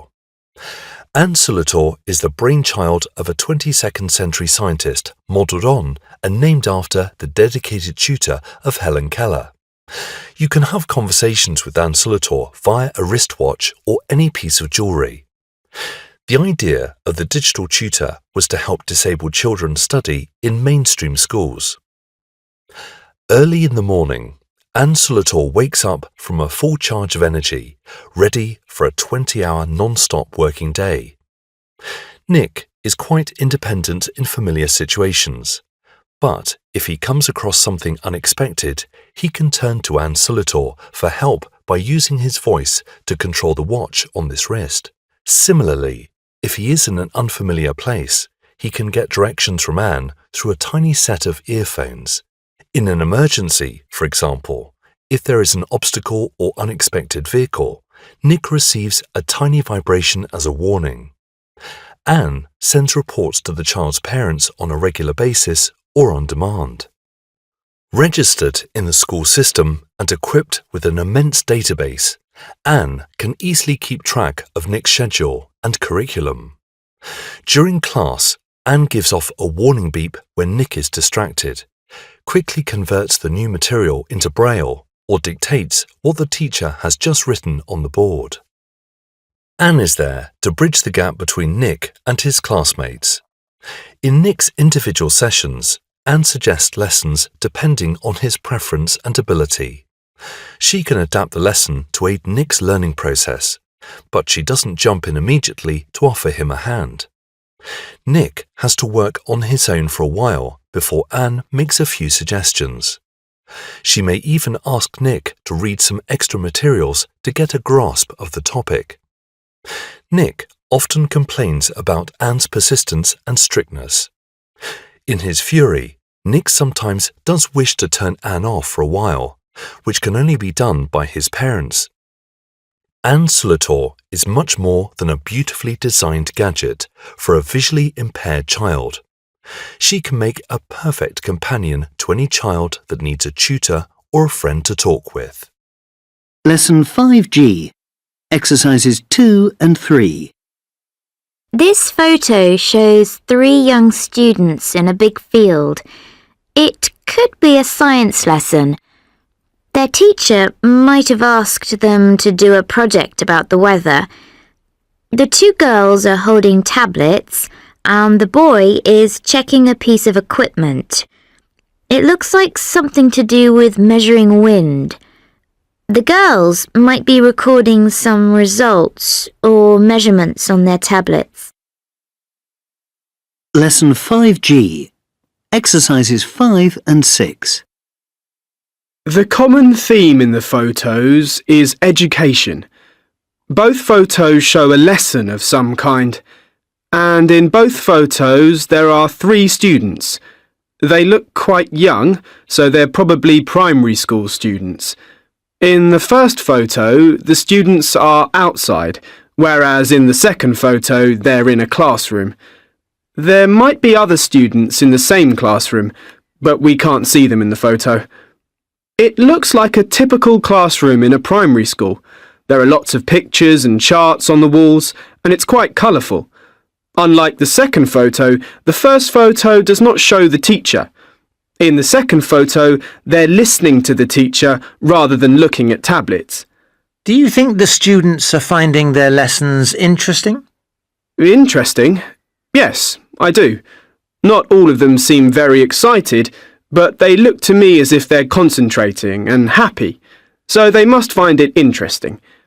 And it's really important to enjoy lessons at school, because if you enjoy it, you learn better. If you aren't enjoying a lesson, you often stop concentrating, and then you learn nothing. Lesson 5G, Exercise 8.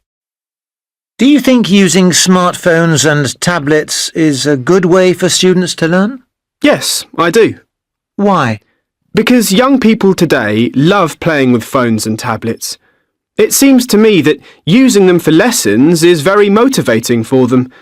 Also, you can use a smartphone to access all kinds of information. For me, the important thing is that you find the information yourself, so you're more likely to remember it. In the second photo, they're listening to the teacher rather than looking at tablets, which is fine. But the way I see it, they're more likely to forget the information because they aren't discovering it for themselves. Culture 5, Exercises 2 and 3. Benjamin Franklin. Benjamin Franklin was born in Boston on the 17th of January, 1706. His father was hard-working. He made soap and candles, but he wasn't rich. Benjamin was the 8th of 10 children. Money was always a problem for such a large family. He started school in 1714, when he was 8 years old, but left 2 years later when his parents couldn't afford to pay for his education. Despite leaving school at such a young age, Benjamin loved learning and continued to read a lot. Because of his interest in books, his father decided that Benjamin should work for his elder brother, James, who had started a printing business. But the 2 brothers did not get on well, and when he was 16, Benjamin ran away from Boston to Philadelphia. He spent a few years there working for other printers before starting his own business in 1728. The printing business was successful, but Benjamin was ambitious. So the following year, he and a friend bought a newspaper, the Pennsylvania Gazette. He printed the newspaper and also wrote articles for it. Soon it was the most popular newspaper in the region. His interest in books continued as well. In 1731, he and some friends who also loved books started the first library in America. 2 years after that, he began publishing an almanac, a book that contained recipes, stories, weather reports, puzzles, and anything which Benjamin thought was interesting. The almanacs, which he published once a year, were very popular and made him rich. But Benjamin Franklin was much more than a businessman. He cared about the people in his society and wanted to help them. So he founded a hospital and a fire service in Pennsylvania. He was also fascinated by science, and in 1748 retired from business so that he could spend more time carrying out scientific experiments and writing about them. In 1750, he published his theories about electricity, which became well known across Europe. And 2 years after that, he carried out a famous experiment with a kite to prove that the lightning in storms is just electricity.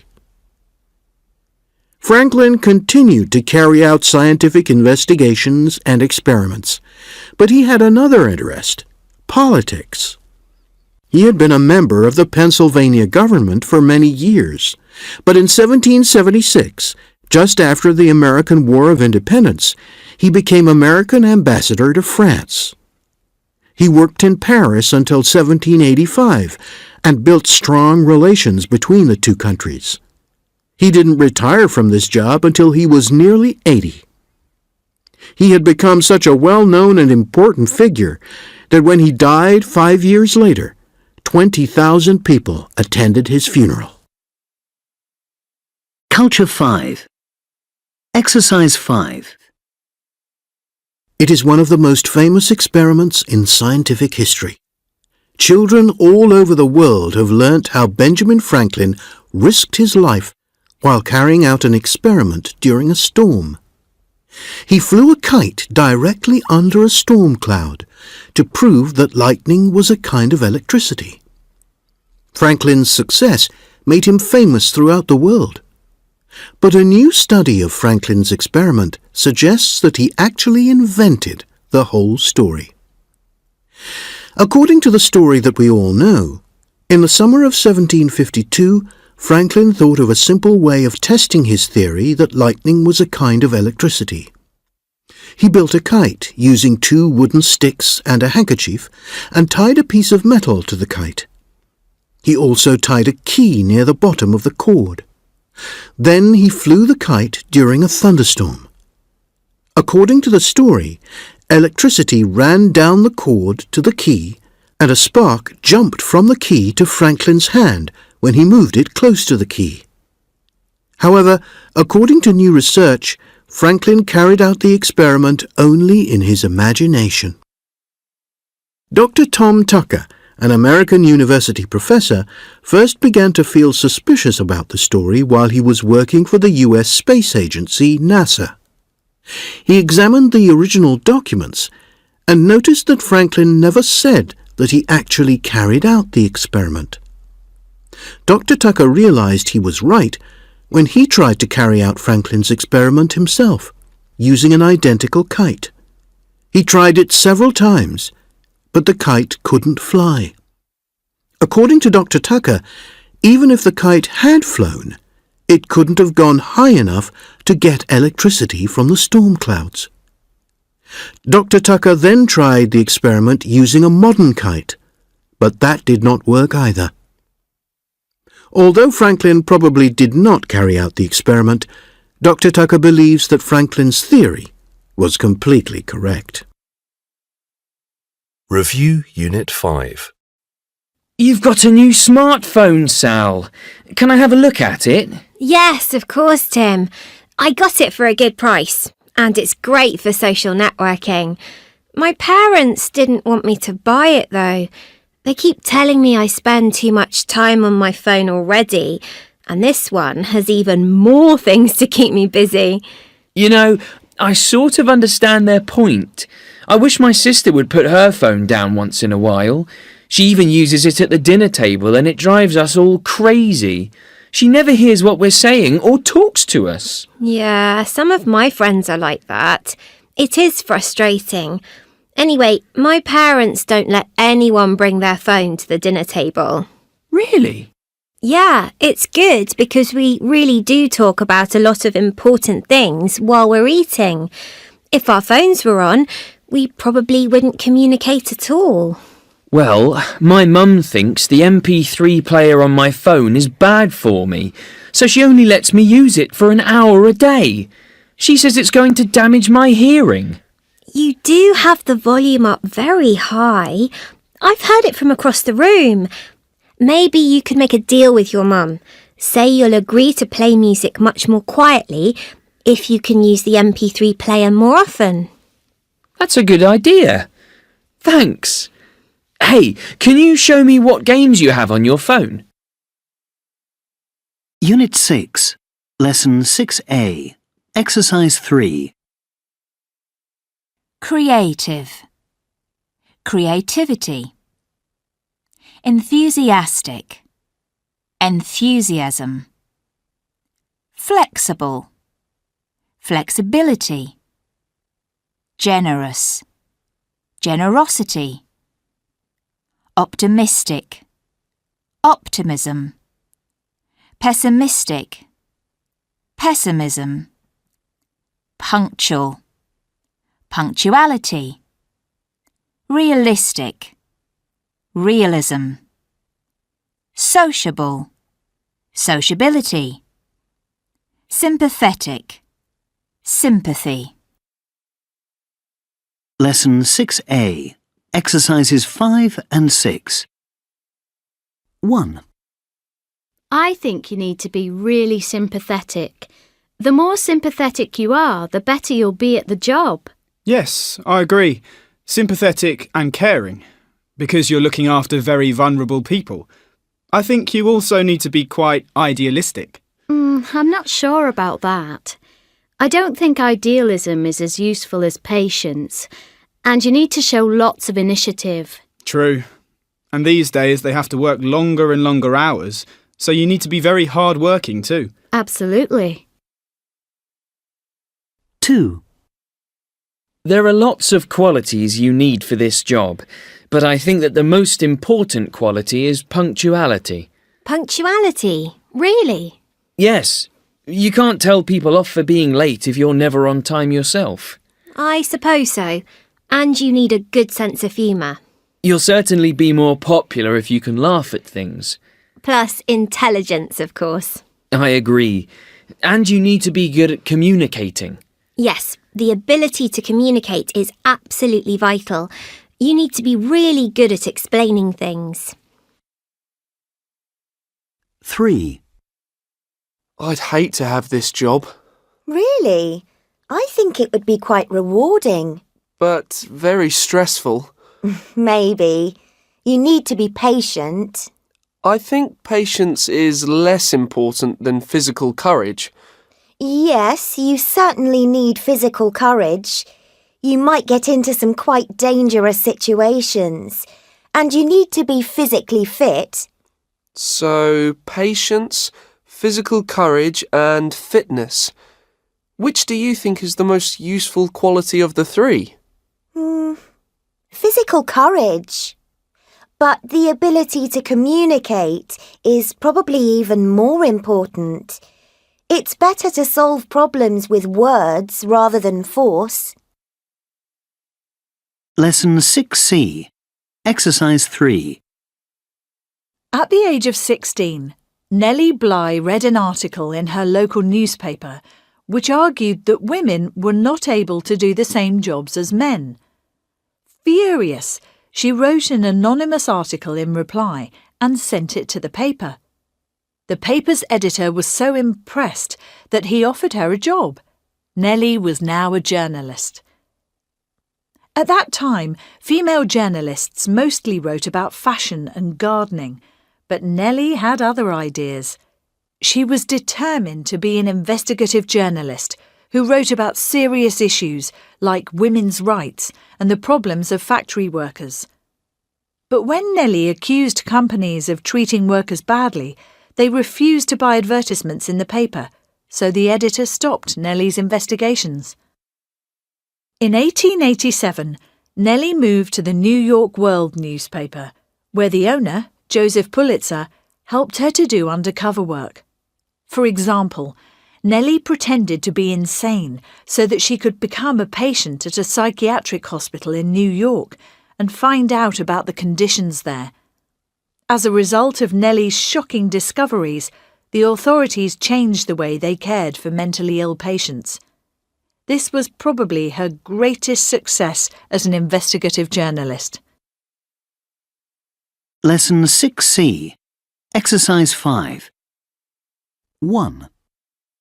Nellie's first editor wanted her to write about fashion. However, 2. there were very few female reporters in those days. In fact, 3. she wanted to write about people whom the rest of society ignored. For instance,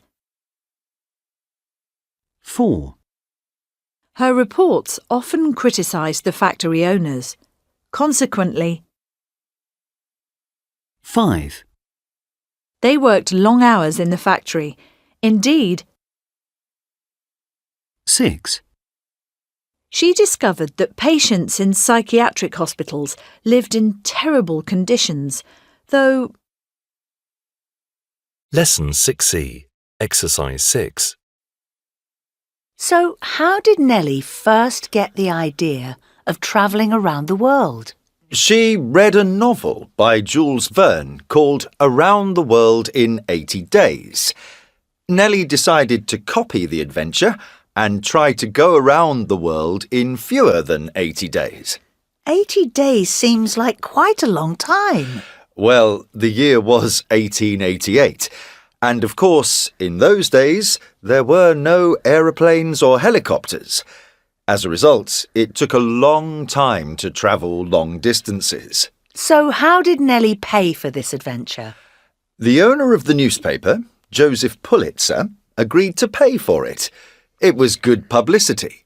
Indeed, another New York newspaper, called Cosmopolitan, thought it was such a good idea that they sent their own reporter, Elizabeth Bisland, to go around the world too. Did the two women travel together? No. They both left New York on the 14th of November 1889, but Nellie went east, across the Atlantic to London. Elizabeth travelled in the opposite direction, west across the United States. Lesson 6C, Exercise 7. So it was a race. Exactly. Who could go around the world first? And how did Nellie get on? Most of her trip went well. From London, she went to France and met the author Jules Verne in a town called Amiens. She then went by train to Brindisi in Italy. From there, a ship took her to Port Said in Egypt, then Singapore and Hong Kong. There, she boarded another ship to take her back to the USA. However, while she was crossing the Pacific Ocean, there was a storm. She arrived late in San Francisco and missed her train to New York. Oh dear. So what happened? Joseph Pulitzer didn't want Nellie to lose the race. For that reason, he paid for a private train to bring her home. She managed to win the race and go around the world in 72 days, 6 hours, 11 minutes and 14 seconds.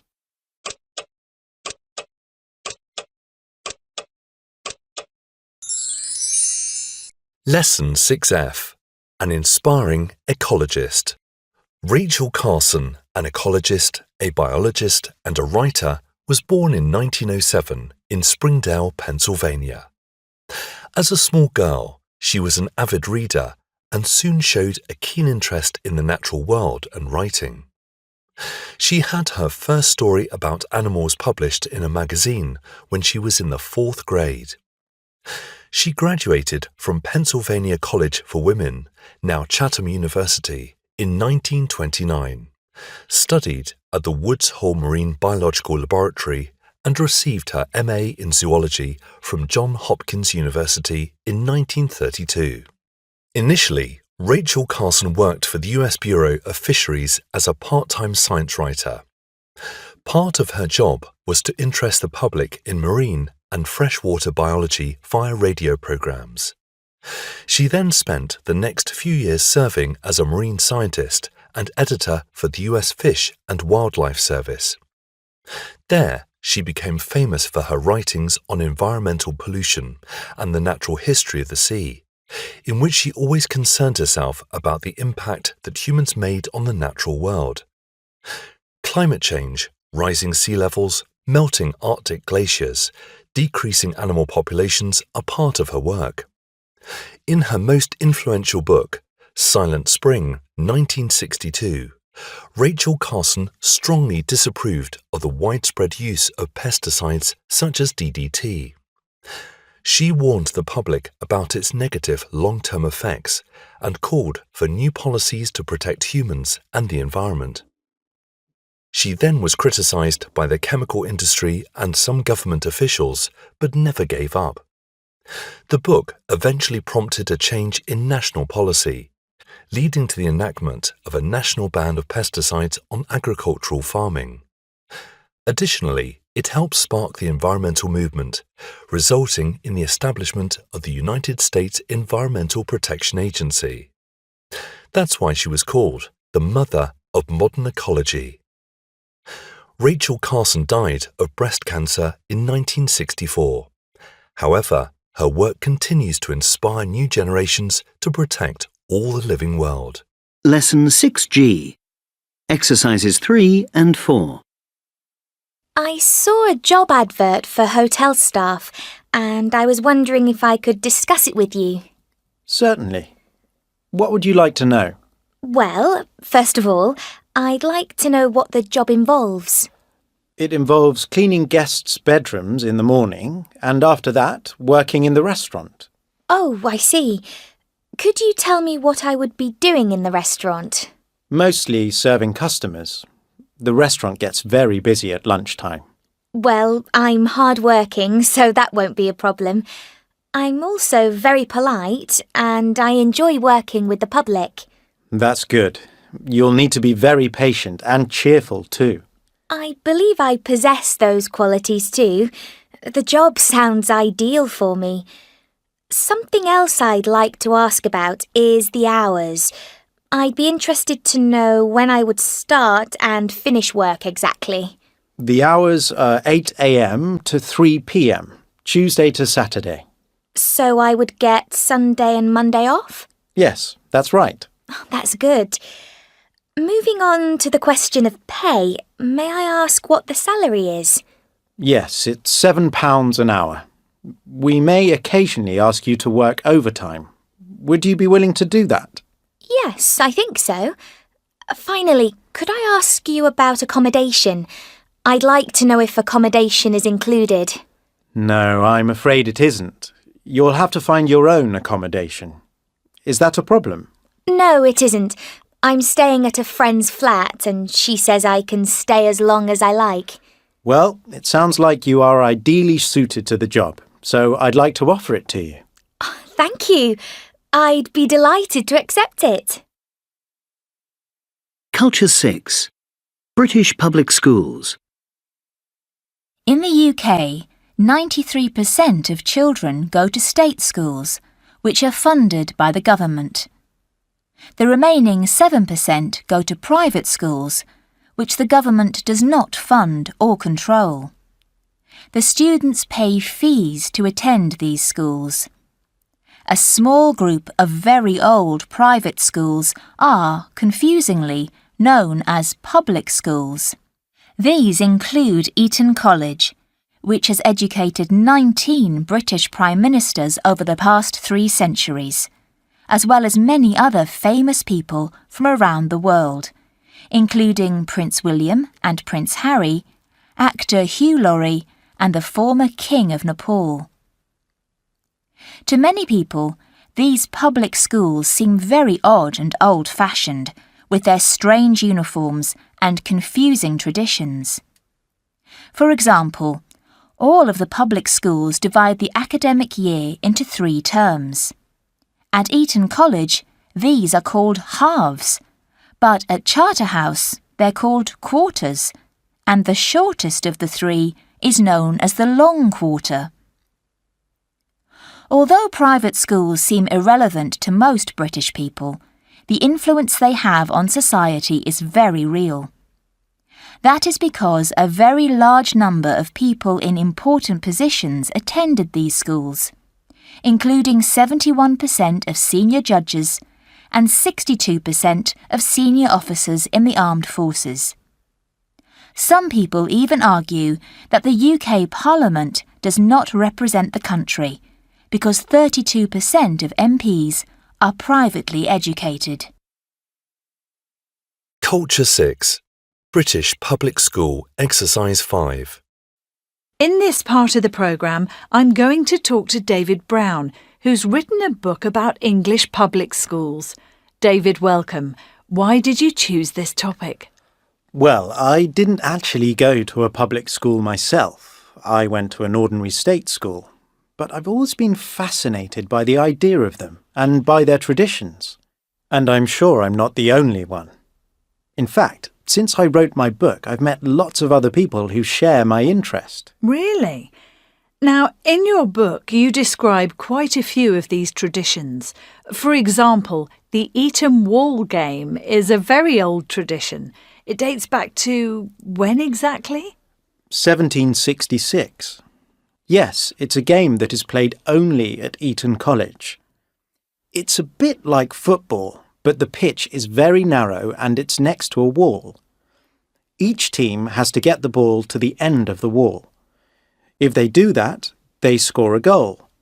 But it's so difficult to score that the last goal was in 1909, more than 100 years ago. Are there any other unusual games played at public schools? Well, of course the sport of rugby gets its name from the public school where it was first played, Rugby College. The story is that during a game of ordinary football in 1823, a boy named William Webb Ellis picked up the ball and ran with it. So he invented the sport of rugby football. That sport is now played all over the world. But the Eton Wall game isn't. In fact, I think it is still only played at Eton. Well, with 1 goal every 100 years, I'm not surprised. And then there's the Grease. The Grease? Yes, the Grease. G-R-E-A-Z-E.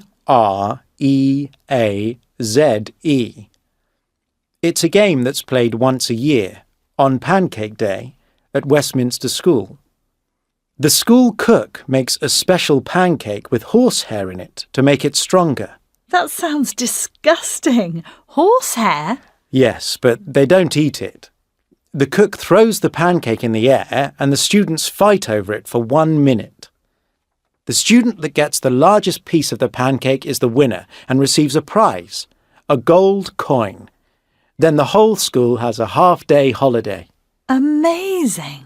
Yes, and in the past there was another part of the tradition. If the cook didn't throw the pancake high enough, all the students threw their Latin books at him. But that doesn't happen now. That's good. Poor cook. Well, it sounds like a fascinating book. David Brown, thank you very much. Review Unit 6. This is Todd Cantor, host of Talk True on City Radio. Today in the studio we have well-known psychologist and business expert Lisa Williams. She's going to tell us why so many young people are creating their own businesses. Welcome to the show, Lisa. Thanks, Todd. Lately, we've been hearing about younger and younger people creating their own businesses. And these are not just little part-time businesses, they're very successful companies which sometimes become global brands. That's what I really don't understand. How can a very young person with little understanding of how business works and not much knowledge of money come up with a good idea for a business? Well, first of all, The question isn't how it's possible, but why it doesn't happen more often. You see, young people are ideal candidates to come up with business ideas that no one else has thought of. They're also the perfect people to turn these ideas into reality. Really? But they haven't got any business experience. OK, you're falling into the trap that most people fall into. You assume that it takes a lot of experience and a business education to create a new business. But in my experience of working with young entrepreneurs, exactly the opposite is true. Young people don't have a lot of business knowledge, but this can sometimes be an advantage. In fact, too much business education and experience often makes it harder to think creatively. This is because you've been told again and again what the so-called right answers are, so you're not able to look at all the other options. So you're talking about creative thinking outside the box? That's a saying that we all hear too often. But yes, that's exactly what I'm talking about. If you don't already have a set of right answers to various problems, you're free to think of options that no one else would think of. Unit 7, Lesson 7A, Exercise 5. 1. Last weekend, I went to a gallery in London with my parents. There was a big exhibition of modern art on that they wanted to see. I really wasn't particularly keen to go, as I'm not a big fan of modern art, but I like to keep an open mind and was prepared to revise my opinion, so I went along with them. The artist, who's already quite famous, had created some sculptures using everyday objects from around her home. My parents loved it, but although one or two of the sculptures were quite interesting, I didn't really understand what the artist was trying to say. I'll think of an excuse if my parents ask me again. 2. Last summer I went to a music festival with a group of friends. It was the first time I'd been to a festival. I wasn't planning on going, but a friend had a spare ticket. Anyway, I was really looking forward to it. Unfortunately, it rained most of the time, and the field we were camping in turned into a sea of mud. I didn't mind that really, but I thought the music would be better. The bands weren't particularly well known, and the one band I was looking forward to seeing cancelled at the last minute. Despite that, we've agreed to go again next year. 3. Last month, I went to the theatre with my family. We saw a play called An Inspector Calls by J.B. Priestley. We're studying the play at school.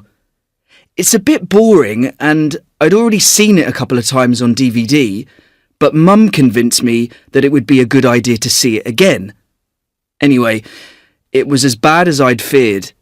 It was a local amateur theatre company and the acting was pretty awful. I suppose it didn't do me any harm though. Seeing a live performance at the theatre has helped me to get to know the play a bit better. 4.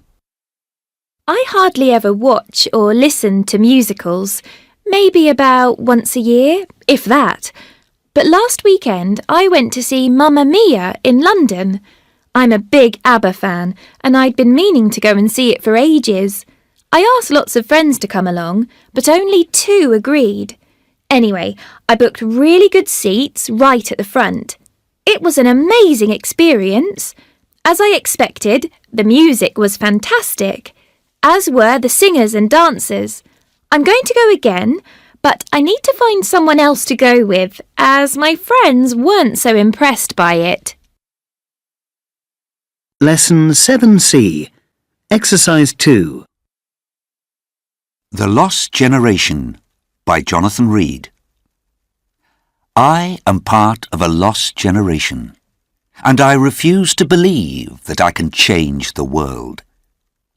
I realise this may be a shock, but happiness comes from within is a lie, and money will make me happy. So in 30 years, I will tell my children they are not the most important thing in my life. My employer will know that I have my priorities straight because work is more important than family. I tell you this, once upon a time, families stayed together, but this will not be true in my era. This is a quick-fix society, experts tell me. 30 years from now, I will be celebrating the 10th anniversary of my divorce. I do not concede that I will live in a country of my own making. In the future, environmental destruction will be the norm. No longer can it be said that my peers and I care about this earth.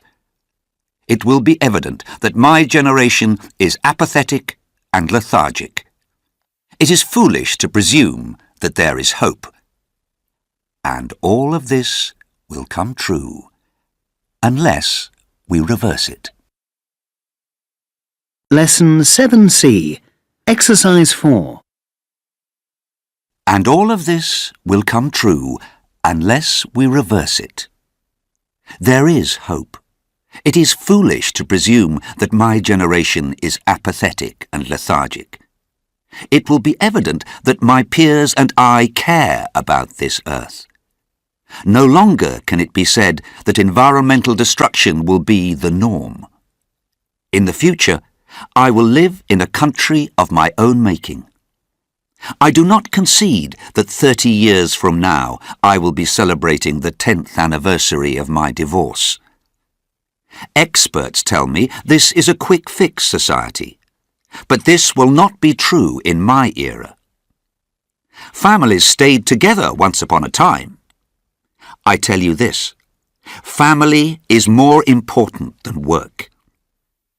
I have my priorities straight because my employer will know that they are not the most important thing in my life.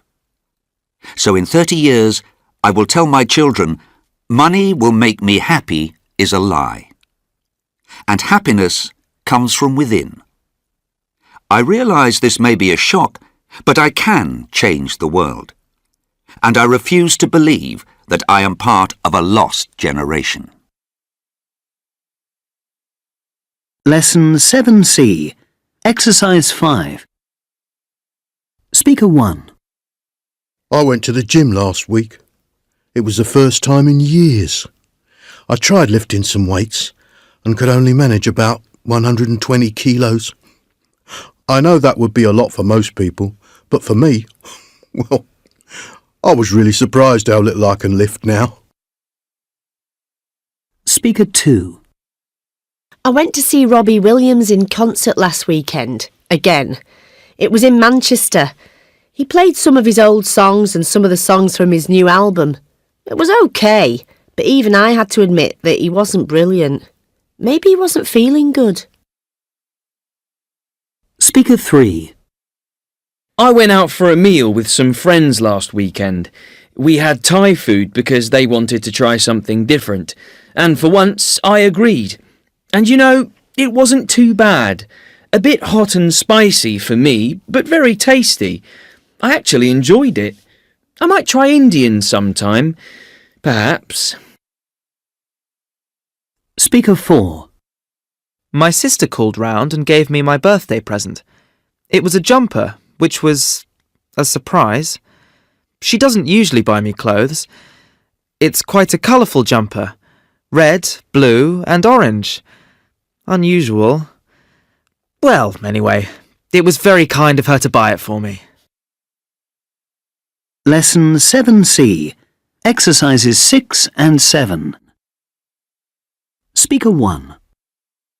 If you take the time to listen carefully to the words of the best rappers, people like Eminem and Jay-Z, and some of the female rappers too, like Lil Kim and Missy Elliott, then you'll realise how good they are. It isn't just poetry, it's fantastic poetry. In fact, I'd say that some of them are the best poems being written today. Seriously, that's my opinion. Now, a lot of people say that young people are no longer interested in great poetry, But that's wrong, isn't it? A lot of teenagers listen to rap music, and rap can be great poetry, even though some people don't look at it like that.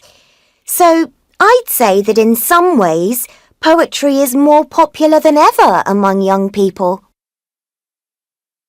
Speaker 2. You know the poems I hate most? They're the ones you get in greetings cards. Birthday cards, Mother's Day cards, that kind of thing.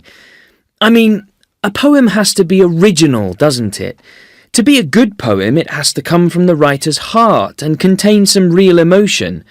It has to be about why the poet loves a particular man or woman, or why the poet is feeling particularly sad. These poems in greetings cards are all the same. I hope your birthday is full of fun. You really are a wonderful son. That kind of rubbish. I suppose people actually have to spend time writing them. Imagine doing that job. It would be so depressing, wouldn't it? Writing rubbish every day. Speaker 3. We've been looking at some modern poetry at school in our English classes. Some of it is okay, but to be honest, I'm not keen on most of it. I just don't get it. I mean, half of it doesn't even mean anything. Or at least, I can't work out what it means. It just seems like random words. Poetry didn't used to be like that. In the past, it was always clear what the meaning of the lines was, and usually it rhymed too. For me, that's what poetry should be like. That's the skill of the poet, isn't it? If you don't worry about meaning or rhyme, then you can just write anything and call it a poem. A leaf on a tree, the sun shines, water flows, life goes on. There, that's a poem. Huh. Speaker 4. Hope is the thing with feathers that perches in the soul and sings the tune without the words and never stops at all. And something heard, and something is the storm. Hang on, I can't remember the rest. But it's one of my favourites. It's by Emily Dickinson. I love her poems. In fact, most of the poems I like best are by women. I think women make better poets than men, but that's just my personal opinion, of course. I don't find it very easy to memorise poems. It takes me ages. But I enjoy doing it, and I really like having a few poems that I know from memory. Lesson 7E. Exercise 1. 1.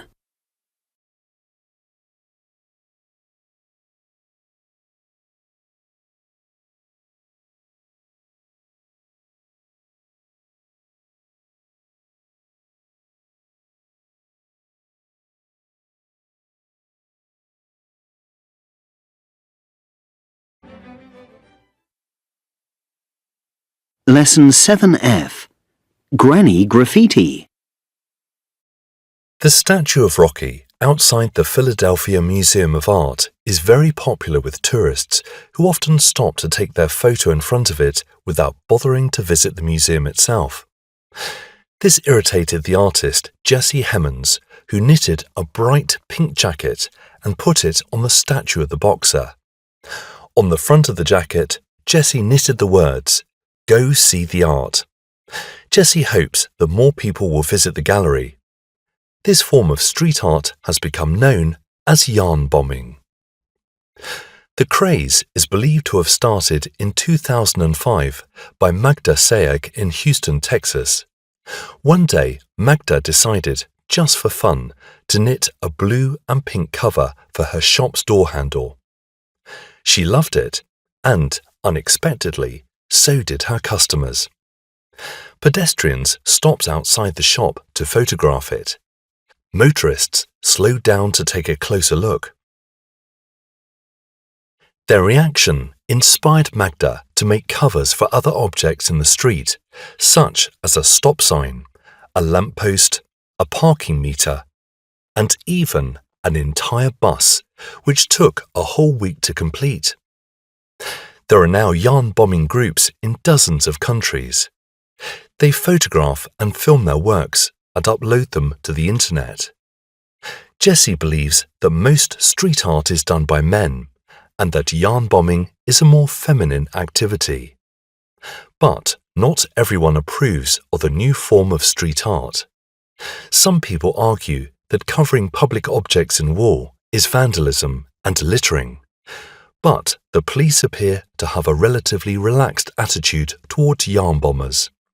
They might interrupt them if they see them at work in the street, but they do not often view them as criminals.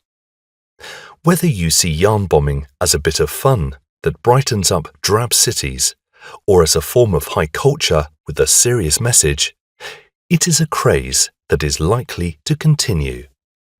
Lesson 7G. Exercises 3 and 5.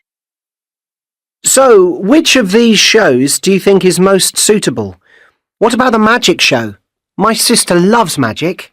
To be honest, I really can't stand magic shows. So, what do you like? There's a play at the open-air theatre, and there's also a musical. Well, I enjoy musicals very much, and I think they're popular with people of all ages. So, for that reason, it's a good choice for a family outing. Yes, I agree. I'm really keen on musicals. In fact, everyone in my family likes them. We all like plays too. Personally, plays aren't really my thing. I definitely prefer musicals. OK, that's fine. So when shall we go? Well, how about next Saturday? Can we check that everyone is free that evening? OK, we can ask them.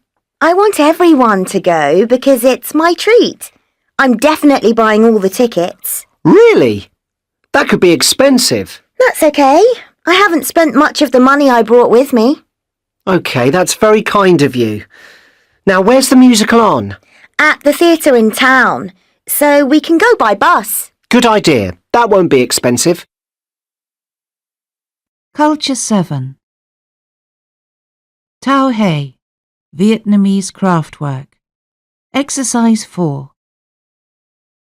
Many of children's toys are perfect craftwork. Tao Hei, Vietnamese folk art, is a typical example. A.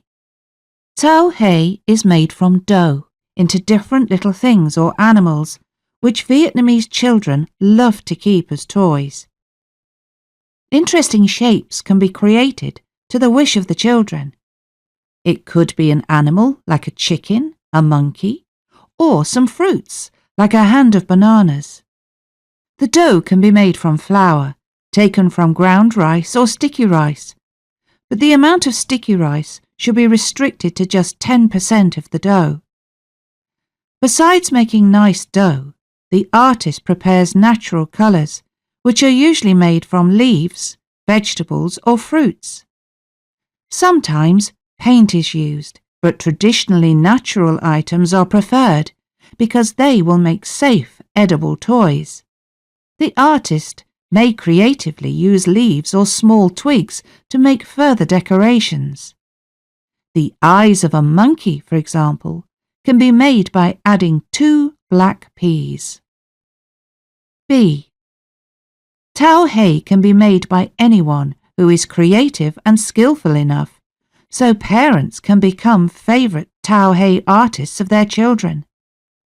However, great artists of Tao Hei can be found in many Vietnamese villages. They can make extraordinary artworks with beautiful shapes, harmonious combination of colours and lifelike features.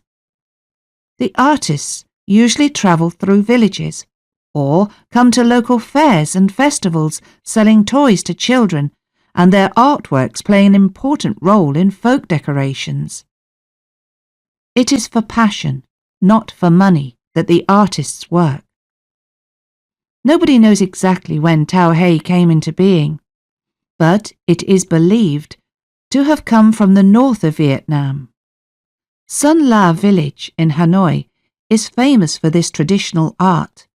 Devoted artists have brought this beautiful art to everywhere in Vietnam. Outside a school gate or on the pavement of a crowded street, a Tauhei artist can be found passionately creating little colourful toys for some young children.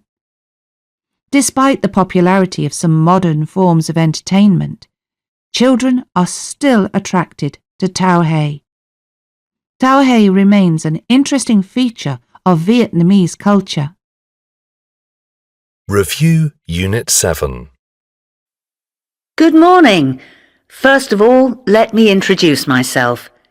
My name's Gillian Richardson, and I'm a dance instructor from Gold Performance, which is a performing arts academy based in central London. Today, I've come to talk to you about our academy, and hopefully some of you might find what we do interesting and join our academy from next September. Well, although I myself am a dance instructor, dance is not the only performing art we teach at our academy. We try to help students to develop their talents and go after their dreams in all of the performing arts, including drama and music. We can offer you specialist classes in dance, singing, drama and fitness. We encourage our students to build on their strengths, and we also give our students the opportunity to take part in activities which help them get the confidence to work as part of a group or as solo artists. The lessons are held by qualified teachers and professionals from the performing arts industry, and many of our teachers have worked as choreographers with famous stars such as Robbie Williams, Justin Bieber or Beyoncé, as well as appearing on TV shows and in theatre performances in the West End. All of our students work on performance techniques in the autumn term, such as dance styles in dance lessons or mime or voice in the drama lessons. We also teach students how to communicate through their body, focusing on body language and expressing their emotions. During the summer term, our students work on their performance, as all of them perform in the end-of-year show. The show takes place at the Auburn Theatre, where all students are awarded a certificate for completing their course in our annual award ceremony. In addition to the theatre performance, we also put on another 2 performances each term, which take place in the hall at our academy. Anyway, I know this is a lot of information for you now, so if you'd like to find out more, please visit our website. If you would like to arrange to come and see one of the classes before you apply, please do send us an email. Unit 8. Lesson 8. Exercise 7. I had a wonderful time during my last holiday. I went on a tour in Southeast Asia. The weather was nice and I had opportunity to visit many tourist attractions. But what I like most is my visits to different temples and pagodas. Every site I came to had a different look and gave me different feelings. I was most impressed with Wat Arun. It is in Bangkok. It is located on the west bank of the Chao Phraya River. It is also called the Temple of Dawn because the first light of the morning reflects off the surface of the temple with glory. It is one of the best-known landmarks in Thailand. I love street food, and I am surprised at the diversity of street food in Asian countries. You can enjoy different dishes, from dumplings, fried sweet potatoes, to bubble milk tea. I like Vietnamese banh mi most. Most of the fans of Vietnamese cuisine are fond of banh mi. What makes banh mi different is what the filling is in the bread. The bread can be filled with meatballs, sliced ham, pork roll, fried eggs, sausages, fried fish. Vegetables like cucumber, tomato and spring onion are added to the bread to give a fresh and healthy taste. Banh mi is really popular in Vietnam. Whether you are in Hanoi or Ho Chi Minh City, you can find very nice shops or street vendors selling banh mi. I don't like living in a big city at all. The streets are always crowded and noisy. The air is polluted. Buses are packed with passengers at rush hour. I hardly find a seat on the 5 p.m. bus. Sometimes I have to stand all the way back home. Living in a big city is also very expensive. I have quite a good job and I work very hard, but hardly any money is saved because the living cost is too high. Years ago, I lived in a small town. Life was much easier, but we moved to the city because my wife can get a better job here and our children can be offered better chances of education. Lesson 8b. Exercise 2. We were supposed to be there by 5, and it's 5:15 already.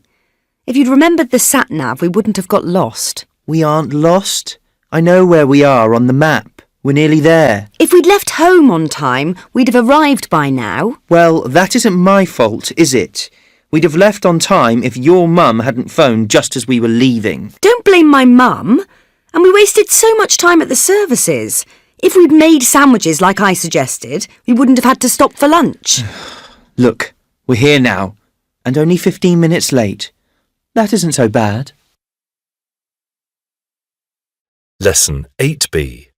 Exercise 5. 1. Tom would have taken a taxi if he'd had some cash on him. 2. If I'd known it was your birthday, I'd have bought you a present. 3. If we'd walked all the way home, we'd have been exhausted. 4. If I hadn't wanted to work on this journey, I wouldn't have taken the train. 5. If we'd had more time, we could have changed some money at the airport. 6. What would you have done if you had overslept this morning? Lesson 8c. Exercises 3 and 4. 1. I remember my first cruise as if it were yesterday. We travelled down to Southampton on the train and boarded the Princess Ariadne in the early evening. Lights were coming on all around the port and the atmosphere was really magical. 2. Just as we stepped out of the hotel, it started to rain, and suddenly it was raining really hard. I tried to hail a tuk-tuk, but they weren't stopping. All the tuk-tuks were full. 3. I'd like to welcome passengers on board the 1334 Great Eastern train from London. We are scheduled to reach Ely at 15:07, where the train will terminate. May I remind passengers that a range of light snacks and beverages may be purchased in the buffet car. 4. We booked our holiday with Martins & Co. last year. They're expensive, but they take care of everything for you. Flights, transfers, accommodation. So it's worth it in my opinion. 5. This is a passenger announcement. Will Damien Fairchild,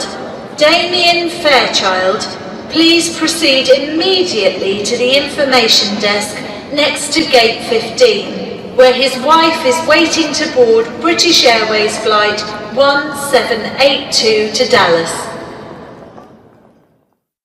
6. It was our first trip to Las Vegas, so we booked a room at the Bellagio. It was amazing. There was a beautiful fireplace and fantastic views from the windows, and our bathroom was enormous. Lesson 8c. Exercise 6. 1. I regret to inform you that there will be a short delay of 20 to 30 minutes due to a minor technical problem. The problem concerns the air conditioning system and has no implications for safety. I would request that passengers remain seated during this period. I hope to give you an update in due course. Meanwhile, the cabin crew will pass through the cabin with complimentary refreshments. The captain and crew would like to thank you for your patience and assure you that they are doing all they can to resolve the issue. 2. Good afternoon, ladies and gentlemen. As you will see if you look out of the window, we are approaching our destination, and we should be there approximately 10 minutes ahead of schedule. Unfortunately, it appears that there is a problem with the baggage handling at our destination. Passengers will not be able to retrieve their bags for at least an hour. We suggest that you wait in the arrivals hall for further information. We appreciate that this is inconvenient after a long journey, but wish you a pleasant holiday all the same. Should you need any advice regarding the transfer to your hotel, please contact a member of staff in the terminal building.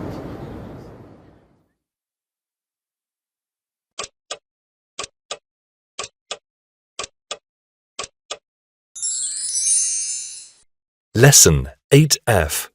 Go autonomous. Go green. Since the birth of the car in 1886, transport in big cities has changed a lot. And it is no wonder that many experts think that there will be extraordinary changes in the next few decades. As technology develops, highways, skylines, subways will all be transformed. Smarter roadways and highways in cities, outfitted with IoT sensors, will process all kinds of data in real time and alert users of the best transport options. Weather, crashes, traffic conditions will be communicated to users, and smart stops will be found everywhere, providing renewable energy, green hydrogen, or even greener energy, ensuring efficiency and safety on every highway. Tunnels will also be a smart choice because of the reduction of traffic congestion. Underground roads will be built in 3D with a lift system, which will take vehicles deep underground and will allow traffic to attain the greatest speed without intersections. There will also be innovations in the sky. Air taxis are not a new idea, but in the future they will be completely environment-friendly. Aviation gasoline will be no longer used. Green energy will be in place, and cost-effective air taxis will enable people to travel from one busy urban city to another in record time. New technologies, such as AI and the rollout of 5G, will pave the way for fully autonomous innovation. Cars will not be the only thing to go autonomous. Freight trucks, cargo vehicles, air taxis will all benefit from this technology, and that is why the term driver will become extinct.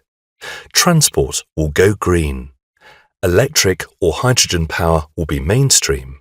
There will still be issues to solve, such as safety, speed and cost, and of course governments will need to make new traffic laws. Lesson 8G, Exercise 4. When should we go on our holiday? I'd like to go away as soon as term finishes. Would you? Why? Well, we've got exams at the end of term, haven't we? So we'll need something to look forward to. I reckon we should go for 3 weeks. That's a long time. Is it? I think it's perfect. It's just long enough to relax and forget about school. OK, let's go for 3 weeks. Great. Moving on to the question of destination. Where shall we go? The Baltic coast is lovely, isn't it? Yes, but I think I'd rather go to the Masurian Lakes. There's more to do there. Is there? Yes, I think so. We could go kayaking, walking, fishing, sightseeing. That's why I prefer that destination. It sounds great. We could go there by train. It doesn't cost too much. Then we could get a bus to a campsite. Or maybe a taxi, if it isn't too expensive. Yes, OK. That reminds me, we need to talk about how we're going to pay for the holiday. I've got some money in the bank. I haven't got enough for a holiday. We need quite a lot of money, don't we? Yes. So, what are you going to do? I'm going to work part-time at my uncle's shop, just for a few hours a week. My parents will give me some money too. Will they? That's kind of them, isn't it? Yes, but only if I work hard for my exams. Culture 8.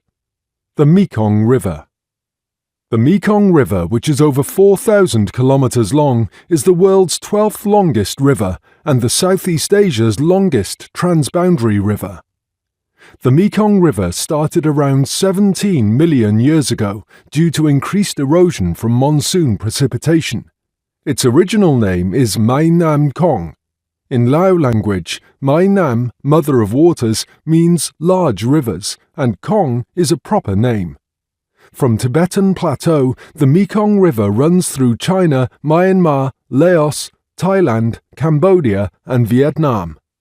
It not only is rich in plant and fish diversity, but also provides very important transport links in Laos, Thailand, Cambodia, and Vietnam.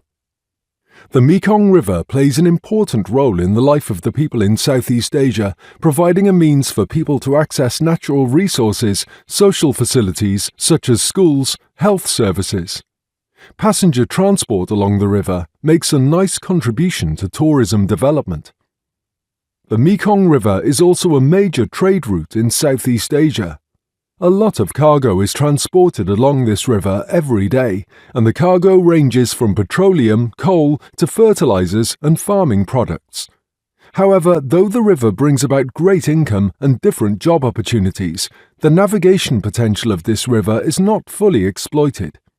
The geographical features greatly vary along its length. For instance, the upper part of this river in Laos contains a number of physical obstacles and turbulent sections, and only experienced skippers and boats that are small in size can safely navigate this part of the river. Improvements are expected to make the river passable for much larger cargo boats, which will develop both regional and international exchange of goods. Culture 8. Exercises 4 and 5. The Mekong River is believed to be formed 17 million years ago. It is the world's 12th longest river, covering 4,345 kilometres from its source in the Tibetan Plateau to the Mekong Delta.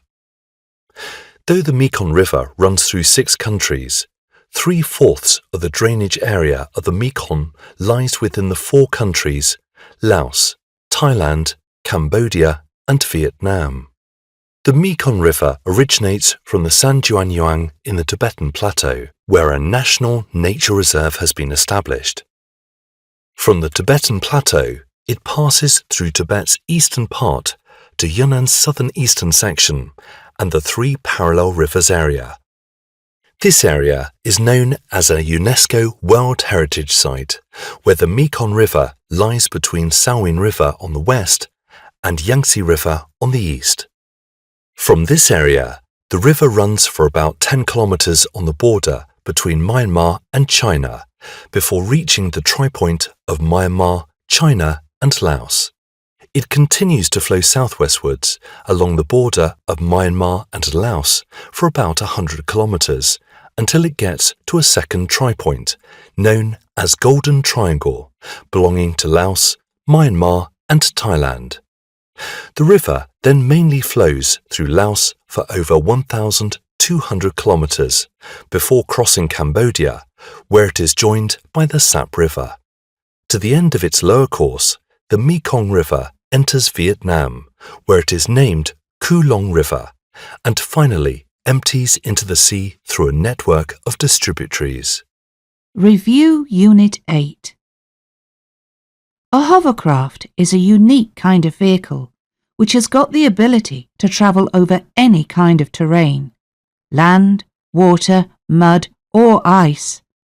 It has got special engines that blow air below the vehicle. The pressure of this air is higher than the pressure in the atmosphere, and the difference in the pressure lifts the hovercraft above the surface, so that it can travel over small obstacles quite easily, making it one of the most environmentally friendly vehicles in the world. The hovercraft was first designed in Britain in the 1950s. Today, these vehicles are used all over the world. They are particularly used during disasters because they can get to places that a boat or a helicopter can't reach. The manufacturers have created hovercraft in various sizes. The smaller models are easy to drive, and their designers always have safety in mind.